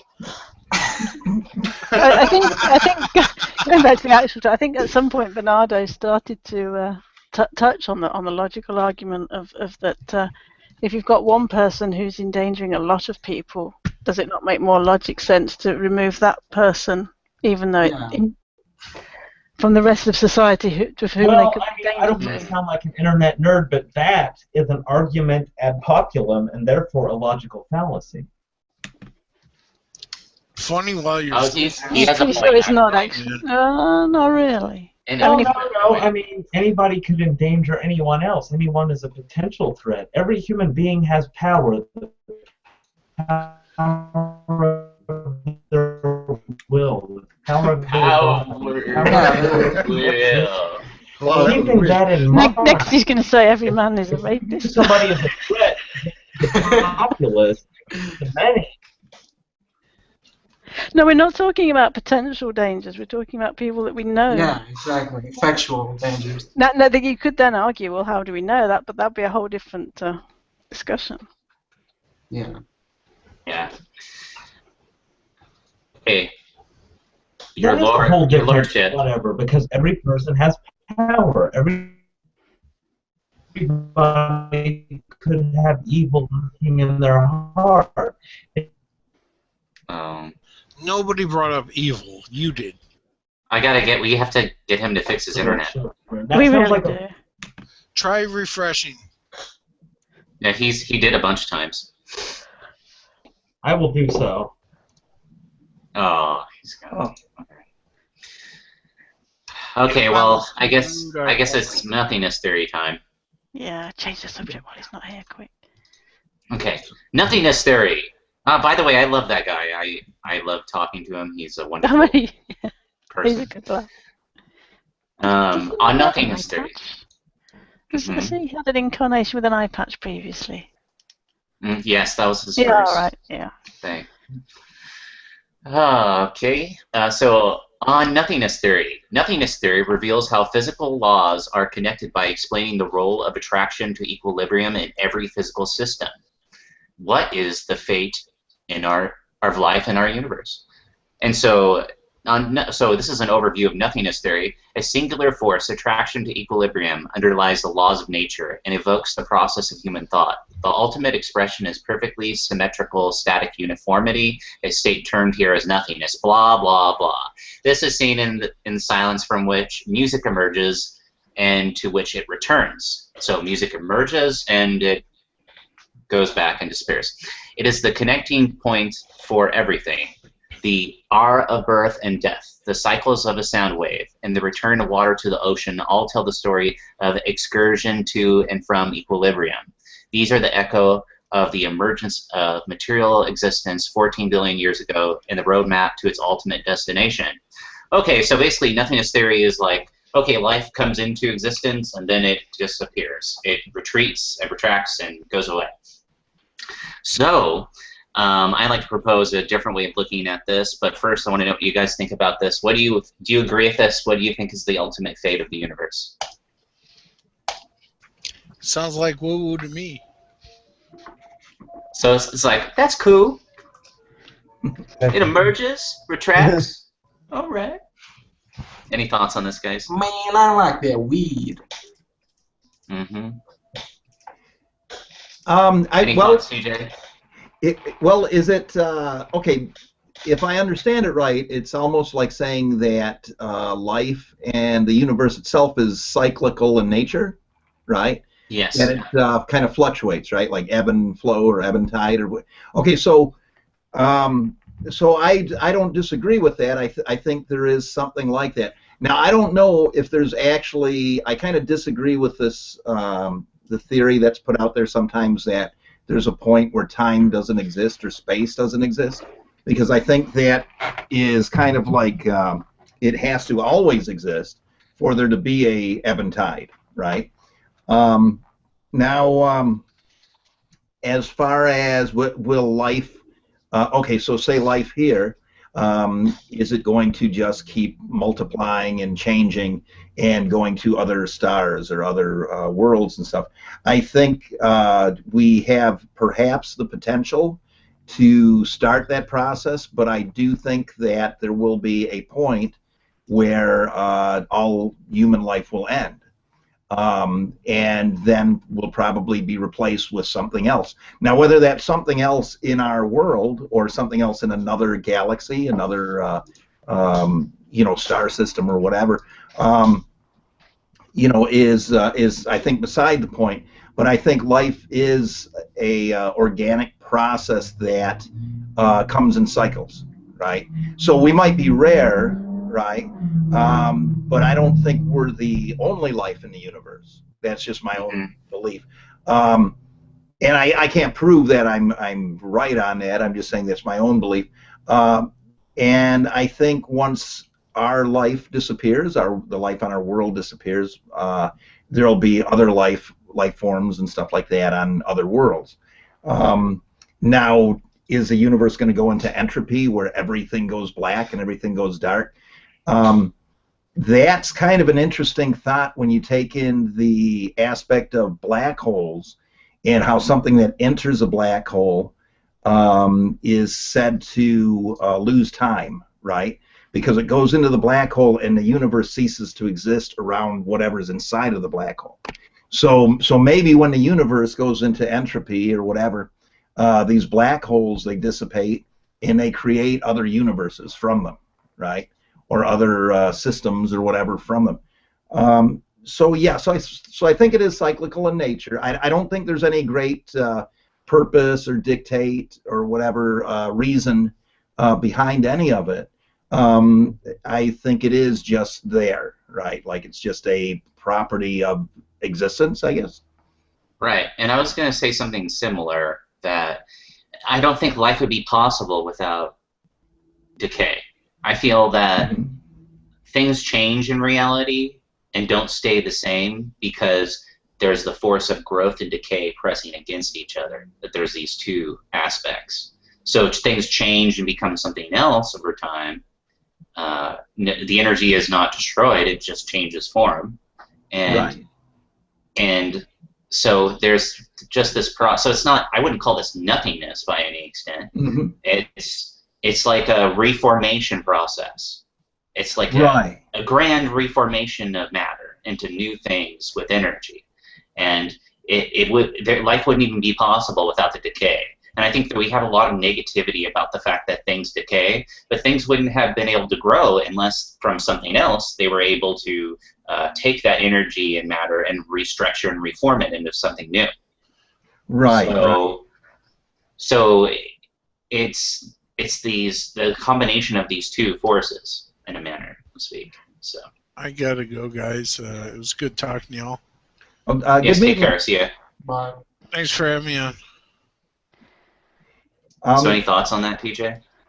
Yeah, well, when you said about music, I thought that was interesting because in a model of entropy, which I'm not sure entropy is, it's not exactly the same thing as nothingness theory, but in entropy, the idea is that energy eventually does die, right? That we're left with these photons, and the photons lose their energy and lose their reference with each other, and then they just, everything goes into a zero state, right? Well, I don't necessarily believe that. I don't believe in entropy the way that it's taught, but you know, that could be as good a guess as any, I guess, right? And the idea that resonates with me with that is this. Okay, when a body dies, not all the cells die at once, right? Because you're a multicellular organism. So there's cells that don't even know that the main body, the macroorganism, is dead at the time of the macroorganism's death. So these cells will still try to survive and try to get stuff done. And eventually they'll run out of food or run out of energy, and they'll break down. And as they break down and decay, they'll break down into stuff that's consumed by other animals and stuff like that. But also they'll break down into lower energy states. You know what's left. So you have this. You ever heard that, like with food? It's like when food goes bad, it's the cells, everything are breaking down. So like the molecules are breaking down, and I guess you could take that model far enough down the road, and it would be like the atoms themselves would be like kind of coming apart at some point, right? So so maybe with music, the idea that music is a harmonic, a structure of harmonic vibrations, right? And that we can organize it, we can apply an organizing principle to it, or vice versa, right? That it can dictate a lot of the way we think by its own organizational properties, right? I think it has to start simple and then get to something big and complex, and then eventually we'll go back to something simple. And as a metaphor, you could see that in the music industry. Just see what is like popular music, right? You know, you might have rap will be popular at one point, and you have these very rhythmic things, and then it'll get like easier and you know, like easier to play, less structure to it, and then maybe it'll become something more orchestral, right? But it's cyclical in even in that respect. It's cyclical. So maybe there is a relation. I think that's what you're pointing to, like a relationship between the way we perceive the universe in vibration or whatever, and the way that it actually acts, right? I don't know. That's I might have went off the deep end on that, but yeah, I do kind of see a relationship between the two. Yeah. Now, whether that's, you know, our perception of it, or whether that's really the way it is, you know, who knows, right? That's we do know that, you know, vibrations exist. There's vibrational matter, energy, whatever. And when you're playing musical notes, you're playing different frequencies, right?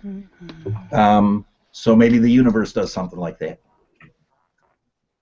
Yeah. It does. The Earth has a specific frequency, doesn't it? But I forget what it is. Yeah, and the planets, they have some kind of harmonic. Sorry, I just said whoops because I mistyped something. Sorry. Oh, Well, no, I've heard that before. I don't know how true that is, but I guess each planet has a certain frequency, and I forget how they record this or how they figure this out. But there's a certain frequency range between the planets. Now you had Pythagoras, figured that with that star symbol he did, the pentagram and all that. You take those lines and you take all of different sizes of the lines, right? The different combinations of it, and they have very specific mathematical relationships to each other, and that also relates to harmonic frequencies in music. So now is the universe like that, right? Does it more or less play its own music? I don't know. Because one of the points of doing various different Qigong, Tai Chi is a form of Qigong, was it the way? Is to get yourself to the same frequency that the Earth's at. Interesting. Yeah. Oh, cool. Yeah, is that the one that says the different frequencies of the planets, or? Yeah. Oh, cool. Okay. Interesting. Yeah. Well, I wanted to add that I think this is a reason for being at ease, because, there's this grand process going on, and, we never have to worry about things getting way too carried away because everything refluctuates itself, and it's kind of rough when you're sitting on the sea of energy and matter, and you're just being pushed around, but you got to kind of go with the flow, I suppose. So in that manner, it's kind of relaxing, I think, to know that, everything's going to be okay. Everything kind of flows and works itself out. So. Will be all right. Sorry. It's not So what? subconscious singing. We've been brainwashed. No, get it out of my head. Apparently, the Earth's vibration or frequency is at 7.83 hertz. Awesome. So yeah. That is the coolest. Mm. Okay. So anything else on this topic, guys? I think I kind of ran that into the ground. I don't know if I did that in a good way or a bad way, but you know what I'm saying. Well, what else you got going? That's it, man. That's it. Finished. We just covered it all. So free talk if anybody has anything they want to talk about. Okay. Let me think. What? And the link is in the description for anybody who wants to pop in. Yeah. Did you hear that story about? Now I don't know where this is. I'd have to look it up.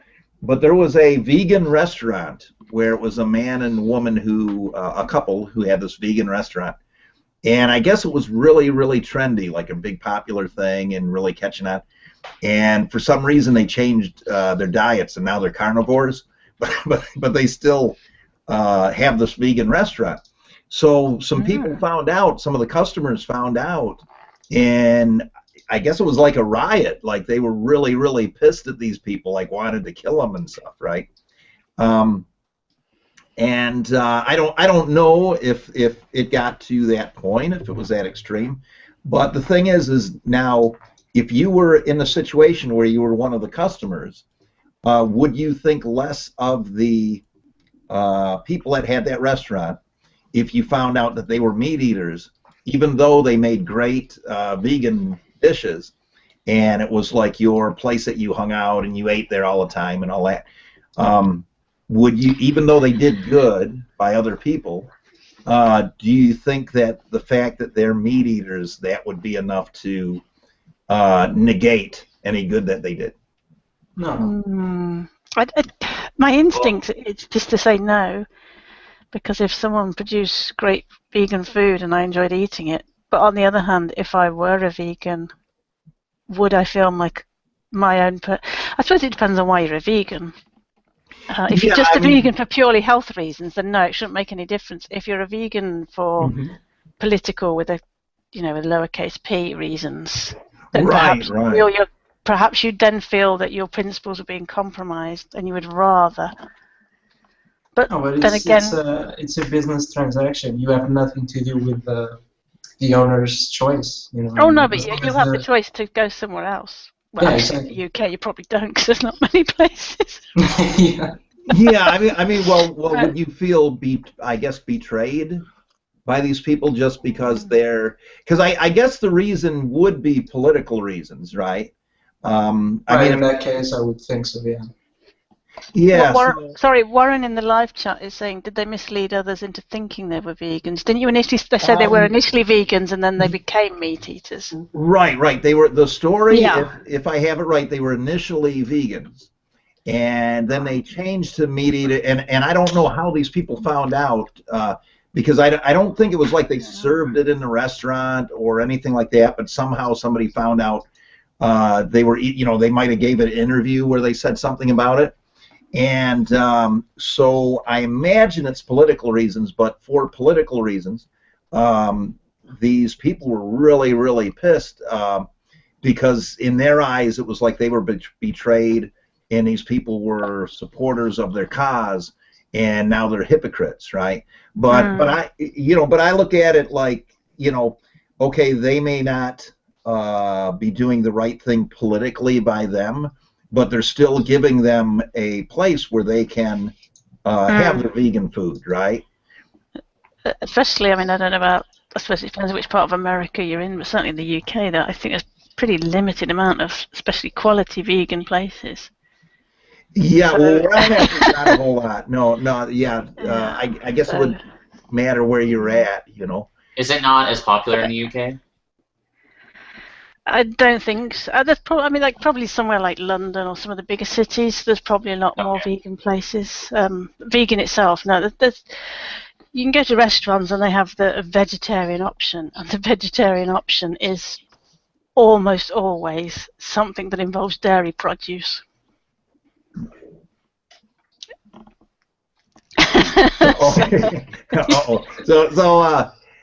Yeah, I'm trying to think of these other topics that I had. I was thinking of during the week. I'm kind of blank right now. Anybody have a topic that they wanted to hit on? That's something. I was actually going to follow on from what you've said. Like, for example, say your preacher stopped believing but carried on preaching. I know that's probably irrelevant because I think most of us are atheists in here. My apologies if I'm incorrect there for making assumptions. But if you discovered your preacher was the same preacher but he'd stopped believing in God. Yeah, I know. Which is quite common in the UK. Oh yeah, I don't know how common that is, but my grandfather gave me before he passed away, I got a St. Christopher medallion, right? And on the back of it, it says the Reverend Carrick, right? And he used to tell me stories about this Reverend. When he gave it to me, he told me this, and he said the Reverend had told him that he didn't believe, right? And his the reason he did what he did, from what he was telling my grandfather, was that other people believed and other people needed the guidance and all the other stuff, and so he wasn't going to leave, to leave his faith, because he still believed he was doing something good. Even if he didn't believe in God, he believed he was doing something good to help other people. Yeah. I mean, just in the live chat, I've noticed that Bozo is quite right. That some vegans are freaking militant beyond, Oh, wow. You got to protect those animals. Yeah. Well, it's weird because it's like I have a lot of people who I know that are vegans or raw vegans and stuff like that, like only through the internet, right? Like most people I know, have a omnivorous diet, right? So for me, it's like it's actually cheaper to get the meat and to get the stuff like that. So I kind of, I tried to cut way back on my meat, but I always backslide. Yeah. And I have done vegan before, but I had no energy when I had it, right? And I did it the wrong way. I didn't have like the diet, set up the right way. Yeah. Myself, right? So anyway, the thing is that when I see these videos they show me, and all the horrendous stuff, and the horrendous stuff that goes into making dairy products, and and ice cream and all this other stuff. It's like when I see that and they give me the guilt trip on it, it's like I look at it and it's like, well, yeah, I agree, this is totally cruel and all this other stuff. But then I think, like, well, what would happen in the wild if we just let all these animals, like, just keep breeding, and if we didn't eat them and if we protected them from predators, right? But most things that we eat, we do protect from predators, and they're not natural in the wild. Right. Well, that's a good point. No, that's a great point, because one of the things with biodiversity, right, that's a big problem, is that we take animals like, say, chickens, pigs, cattle, and we breed them to the point where the world really is having a hard time sustaining them, right? And if we had a more mixed diet, like if more people ate deer, and I mean, there's where I live, in the last few days, I've almost been hit by, I'd say, 4 or 5 deer, crossing different roads. And this isn't in the city area by me, but more in the rural areas. And in the city, we still have coyotes, right? And I'm talking in Detroit, right? There's still coyotes out here. And you see, when you go down these freeways, you see all these dead raccoons, all these dead deers and that just slaughtered and that. And it makes me think, like, well, if you didn't go with the vegan route, what if you went with the route that we went for biodiversity in eating, right? Like, you know what I'm saying? Like, have you ever had a muskrat? Anybody ever eat that? It's really, really good. I haven't. Really I don't know that we have them in the UK. No, well, there's a lot of meat, a lot of stuff that we think of as being like rats and junk food, garbage animals, right? Just pests, right? That could be eaten and could be very good. As opposed to, say, cattle all the time, or chicken all the time, or pork all the time, right? Would that be I don't know if that'd be acceptable, but the thing is that, okay, so say we save all these animals, right? And say we let the cattle populations drop back down to something reasonable, right? And the pig populations, all that. Wouldn't we just be overrun with all these animals that we're saving, like deers, raccoons, whatever? Just by saving them, wouldn't we be overrun by them? Oh yeah, especially the vermin, yeah. Yeah, so. Which I assume that a raccoon and I was going to say a wombat. Then a muskrat would be a wombat. I don't know. Yeah. I don't think you get many of those over there, do you? Well, no, muskrats. Well, they're kind of like a water rat or something. But the thing is that they got these little tiny ribs and are real greasy. They're like real greasy chicken. But they have a taste that's kind of like it's kind of like beef, a little bit like beef, right? And a little bit like chicken, but they're really greasy because they got this fat layer that's under the, so it can float or whatever, all that other stuff. So when they cook up, they're like really good barbecue. All right. I mean, just the way we farm these days is probably having quite a bad effect on biodiversity. Oh yeah, yes. So and deers need to be culled as well. If you've got a lot of deers, they'll mess up. They'll eat. If you're trying to grow stuff, they'll eat everything if you're not careful. Unless you put some prickly stuff out there that they won't eat. So yeah. Right, and now if we did like, say, adopt like vegan or vegetarian diets, if that was something that everybody had done or did or does in the future, I guess. Okay, would this make the would we go a step farther and try to save animals from each other? You know what I'm saying? Because that's where the logic goes. This toying with nature thing, I think, is a dangerous route, guys. Well, right. We'll see, because what if that's like the antinatalist ephalist argument, right? It's like the reason for ephilism is that if the human race goes extinct through antinatalism, then you still have suffering in the world by these other animals, right? So the idea is if you got a big red button, you just go boom and kill all life, right? But there's always this argument that, well, life might spring up again somewhere or whatever. So the thing is like, how far do you take it? This whole, you know, I think we can be more humane in the way certain animals are slaughtered or fed or housed. But that would cost more to do that.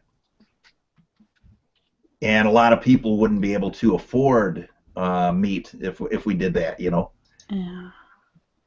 I mean, again, I know that you vary from state to state how good things are, but I've seen some programs and I've thought, oh my God, McDonald's is cheaper than having a proper, going out to eat in some parts of America is cheaper than going to the supermarket and getting proper food.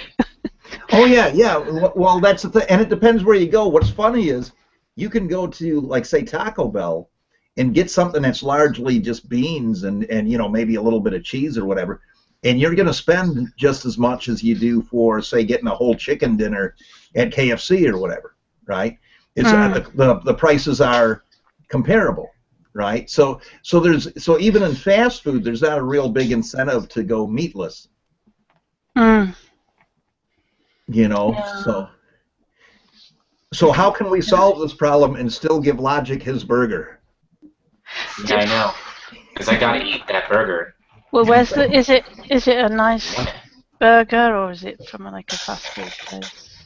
Well, see, that's the thing too. Is like you have different. So I'm a complete snob when it comes to food. By the way, I cannot deny that.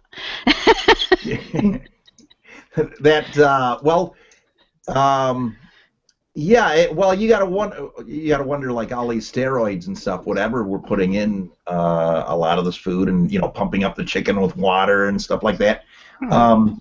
Is that doing a lot of damage to the human race, right? Probably no more than public school education. Right. It's pretty much the same thing, really. Yeah. Pumping you full of crap. Yeah, isn't it? Yeah.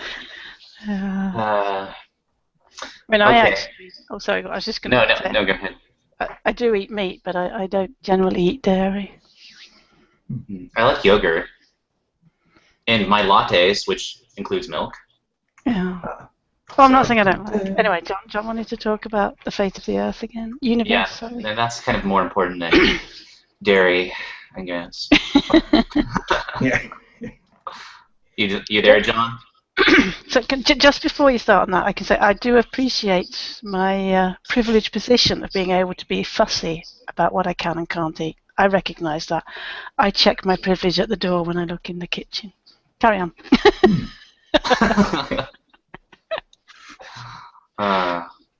Okay, John, are you there, buddy?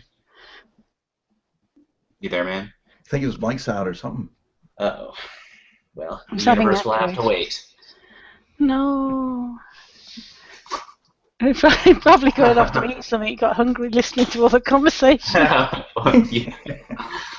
Yeah. I don't blame him. So, Peking duck? Oh, go ahead. I was going to say something pointless. Go ahead. No, I was going to say, did you guys want to go to another topic, or do you got something something on your mind that's been bugging you that that must be addressed? Emotional or moral dilemma. Well, like education, like you were saying about the education. Is that a question or a statement? Emotional or moral dilemma? Yes or no answer? Sorry. Education. I was hoping John would say something, so I was stalling. But I guess now I'm gonna have to talk about something. So this week, I'm hearing myself. Maybe is it coming from John? I can't. Probably John. I don't know. I'm gonna mute him. He can unmute himself. Was it? Yes? Nope, it was not John. So I just muted the poor guy, and it wasn't even him. Oh, I think it's Bernardo. Let's see. Hello? You hear me? Oh, yes, it was Bernardo. Okay. Oh, here's John. I did a great job stalling. So go ahead, John. You're over there now? The floor is yours, sir. Oh, okay. Go ahead. Well, I was able to do a portion of the hangout. I would have been glad to talk about the other. Oh no. This is what happens. It's the fate of the internet. Yeah. I'm trying to use this, but it doesn't work yet. Things of that nature. Oh, there he goes. Oh, wait. John, you're going to have to start over. Your internet cut out for a sec. Oh, you can't even hear me.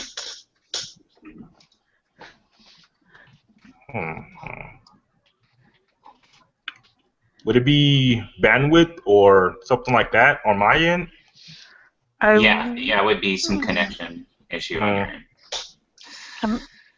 I mean, you haven't got your camera on, so I would have thought it shouldn't be too bad. Okay, so just try to do it 1 point at a time. 1 point at a time? Okay, sweet. Yeah. First of all, more about what that one guy was saying. I forgot his name right there. The other guy that has his camera on. He was saying about the black holes. Mm-hmm. And my portion is eventually the black holes, because when they suck in matter, they get bigger and bigger, right? And eventually, I would think that they would get big enough to get in all the mass, because they would just keep getting bigger and keep latching on to the next person, the next person, the next person. But what I think the black holes go to is the portion that doesn't exist. Because when you think about the Big Bang, a lot of people like to think and say, hey, how come something came from nothing? And that doesn't make sense, because before the Big Bang happened, there was nothing, including time. So there was no time that passed in between when the Big Bang sort of got made and when it went off. Mm-hmm. I don't know if I believe in the Big Bang necessarily, but okay.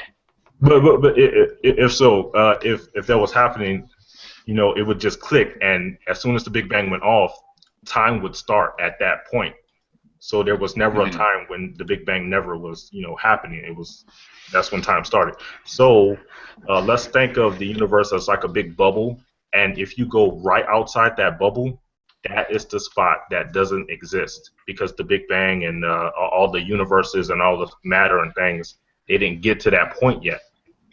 So the dark holes, what I think that they do, they gather all the mass and they kick it out to that spot that doesn't exist. And when they get all the mass in the curtain universe, it starts all over. It all crunches back into 1 point, and then it just explodes back over. Right. Yeah, that could be. Well, that would be one theory, one way to explain it.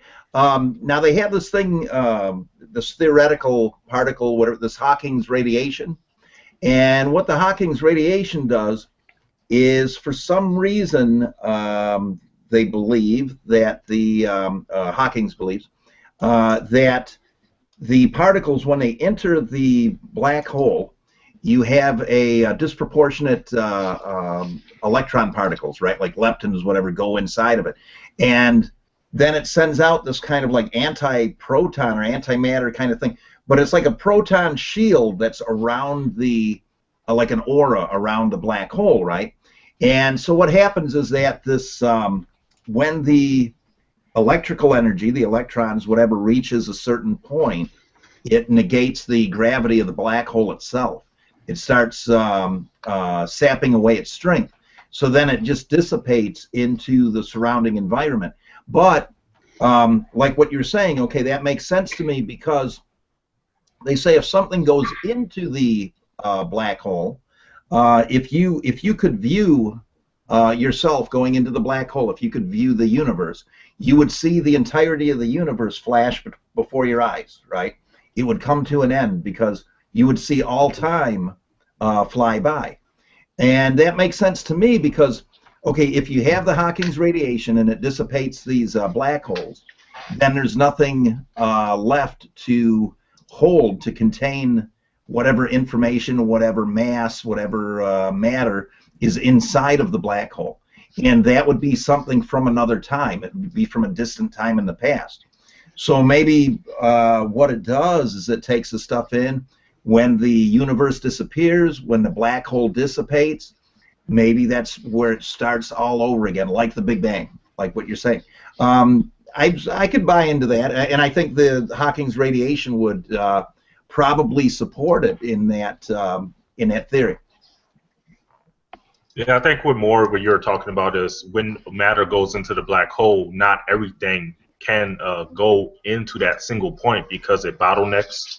And at a certain point, that some things, if you have two cars trying to get in one lane, only one car can get in, so another car is going to have to bounce out, and they call it the antimatter.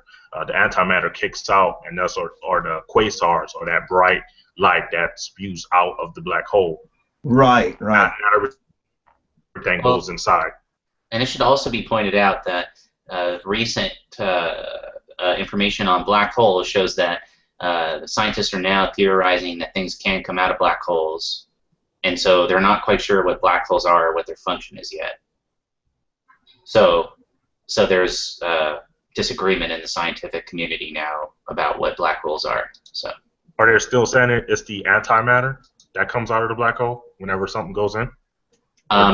They've seen things come out. They have photos, or I don't know how they record it, but they have images of some objects coming out of black holes, and they don't know what it is, but they're theorizing that it's possible that they're wormholes that go to different universes or something else. They're not sure what it is anymore. So, and Stephen Hawking said something about it as well. So it's not, it's mainstream now. The concept is mainstream.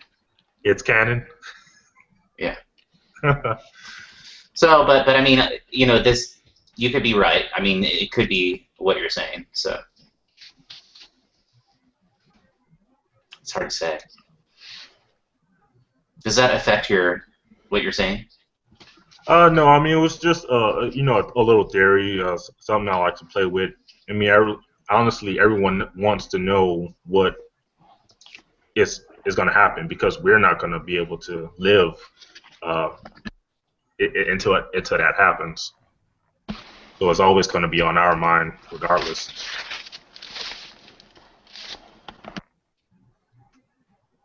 Yeah, I was. I'm sorry. Go ahead. Mm-hmm. Okay. I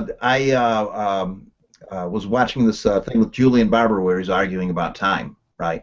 And he says that time empirically doesn't exist; that it's a perception, right? And he says when we make clocks to, to time with each other, not to time to a specific time, which I think that he kind of missed the boat on that one, right? I think he's got it the other way around from how it is, because he says he measures time by change and motion, right? Well, in order for you to have change and motion, you have to have time and space, an area allowed for that motion and that change to occur, is what my point would be, right? And so now I agree. I believe that there's different times.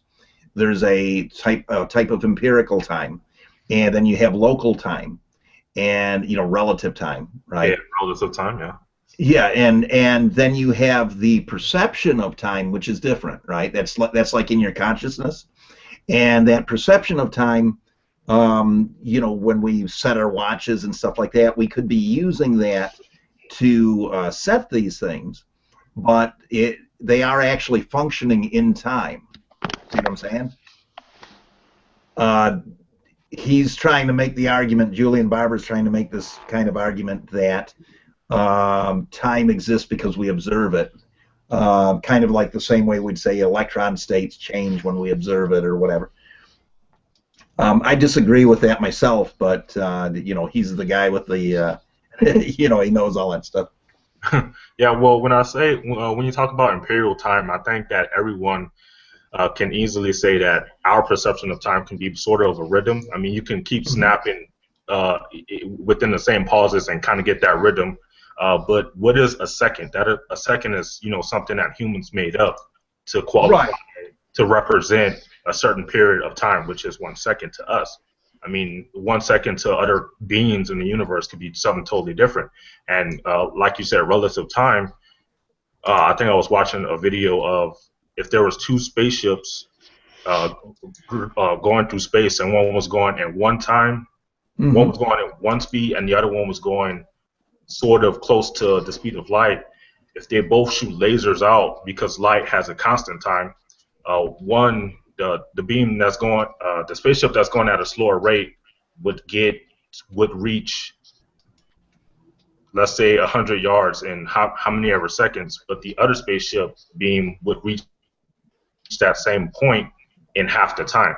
And that spaceship would say, oh, my beam got there first, but it only took so many seconds. I guess I'm going, you know, I guess my beam's faster, but it's just relative to where he was going, it just got there faster because he was, you know, going so much faster already. Right, right. And the idea, too, is like anytime you create motion, right, anytime you move, the particles around you, the space time around you alters, right? So, like, the faster you move, the more time around you slows down. But it's at such a small scale that we, you know, can't really measure. We can barely measure something like that, right? So now, when you're talking about larger scales, like, you know, spaceships going to planets or lasers going to bouncing off different planets and stuff like that, you know, that's something more measurable, right? That we can perceive. And but that's the thing. If you're moving through time, space, or space-time, like it's a net or a web or a sheet or whatever, when you're moving through it, it's warping around you and it's slowing down in your immediate area the faster that you go. But now, for any, you know, for anything to happen, right, on a galactic scale or whatever, I would imagine there would have to be some type of empirical time, or there would have to be that space-time sheet or fabric or whatever to begin with, right? And I think Julian Barber's trying to make the argument that that doesn't exist.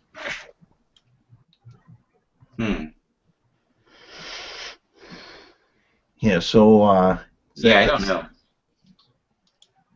Personally.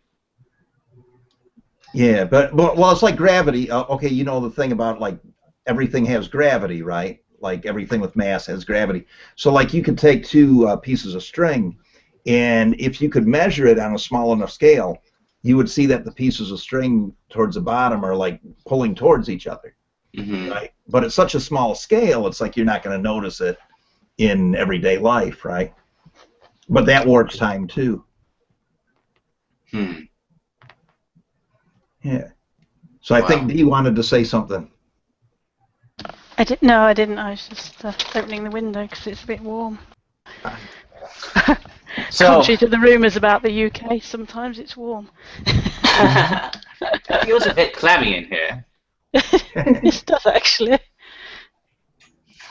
Yeah, I don't know if I did that accent right. I don't think so. Probably not. Oh, I thought it sounded quite good from what I heard. Oh, did it? Oh, thank goodness. Yes, yes. Okay, guys.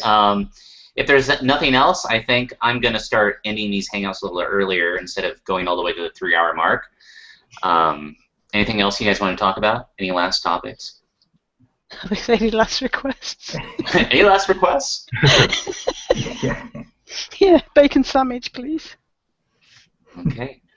Digital bacon sandwich. There you go. Okay, well, sorry I was late, guys. I had to do the Mother's Day thing, and my mother moved 90 miles away, so... It's okay. I actually wasn't expecting you to be here, so I'm like, oh man. The pressure's on me. Let's do this. Hey, we had Rizzle came in too, huh? Yes. So, unfortunately, his internet was not functioning up to par, which I really regret because I enjoy his company very much. So. Bozo wanted to know that what if everything stopped? all automatic motion, everything, then it started again, how would we know? I think we'd all fall over at the same time and then have to get back up again. Just for like a split second, we'd all lose our balance, wouldn't we? I actually did a physical motion.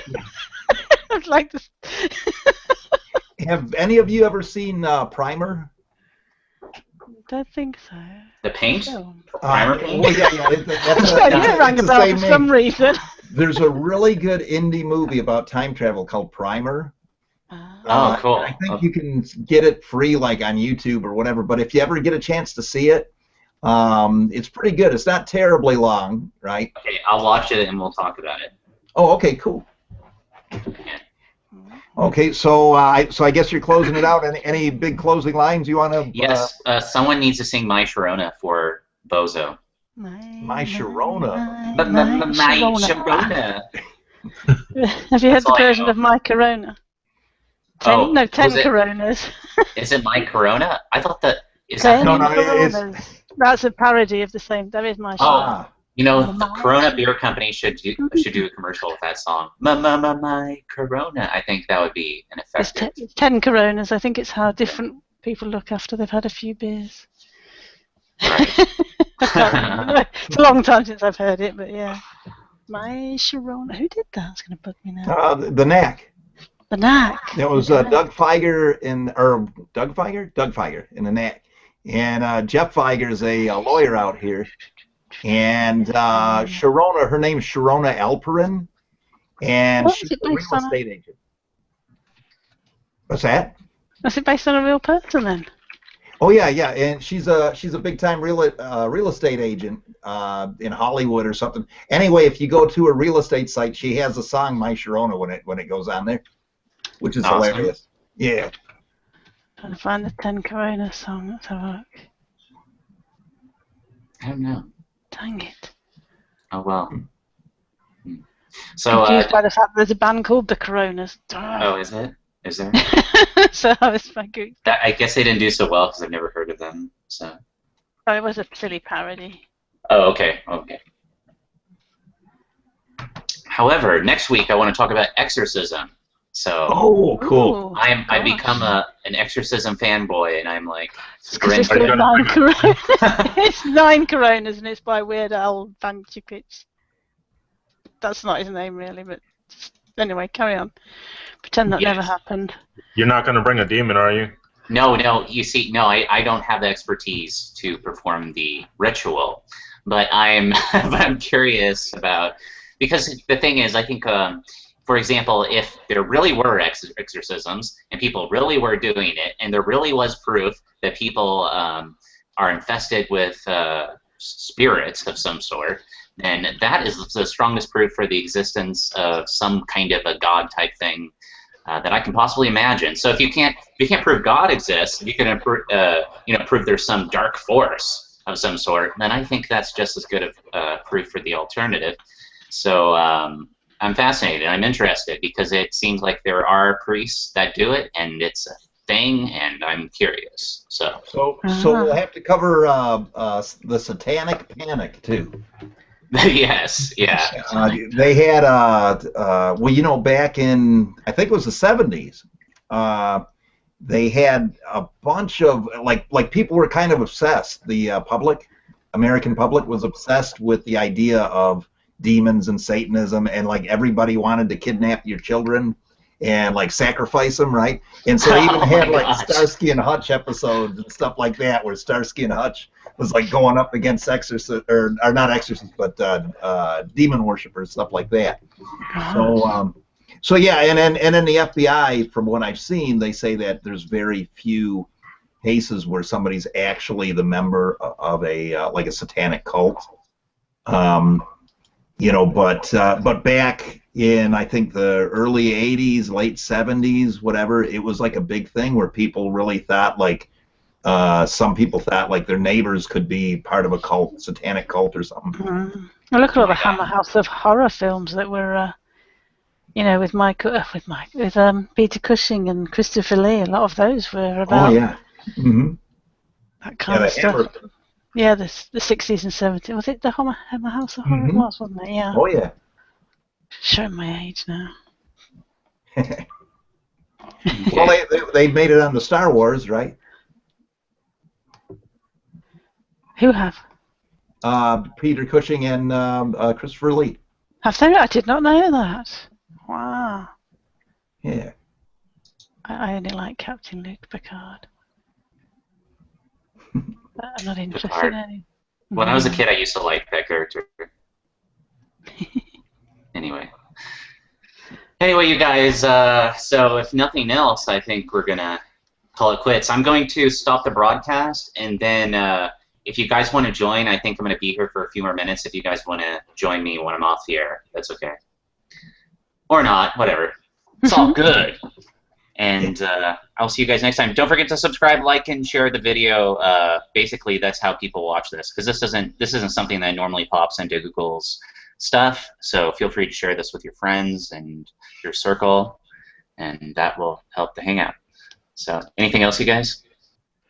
I was distracted by working my core abs, or your core abs to be more precise. Yes. So I was looking down at my far from flat stomach and thinking, yeah. You're like moving on. Ah, dang. Yeah. I'm almost there. I have a little bit more work to do. Yeah. I got a bit more than just a little bit of work to do. Yeah, it takes time. Yeah, you just gotta, you gotta stop eating so many animals. Right. It's true, yes. Okay. Anyway, so the link is in the description. If you guys want to pop in, I'm gonna go off live now. If that's it. Goodbye. Moi moi. Okay.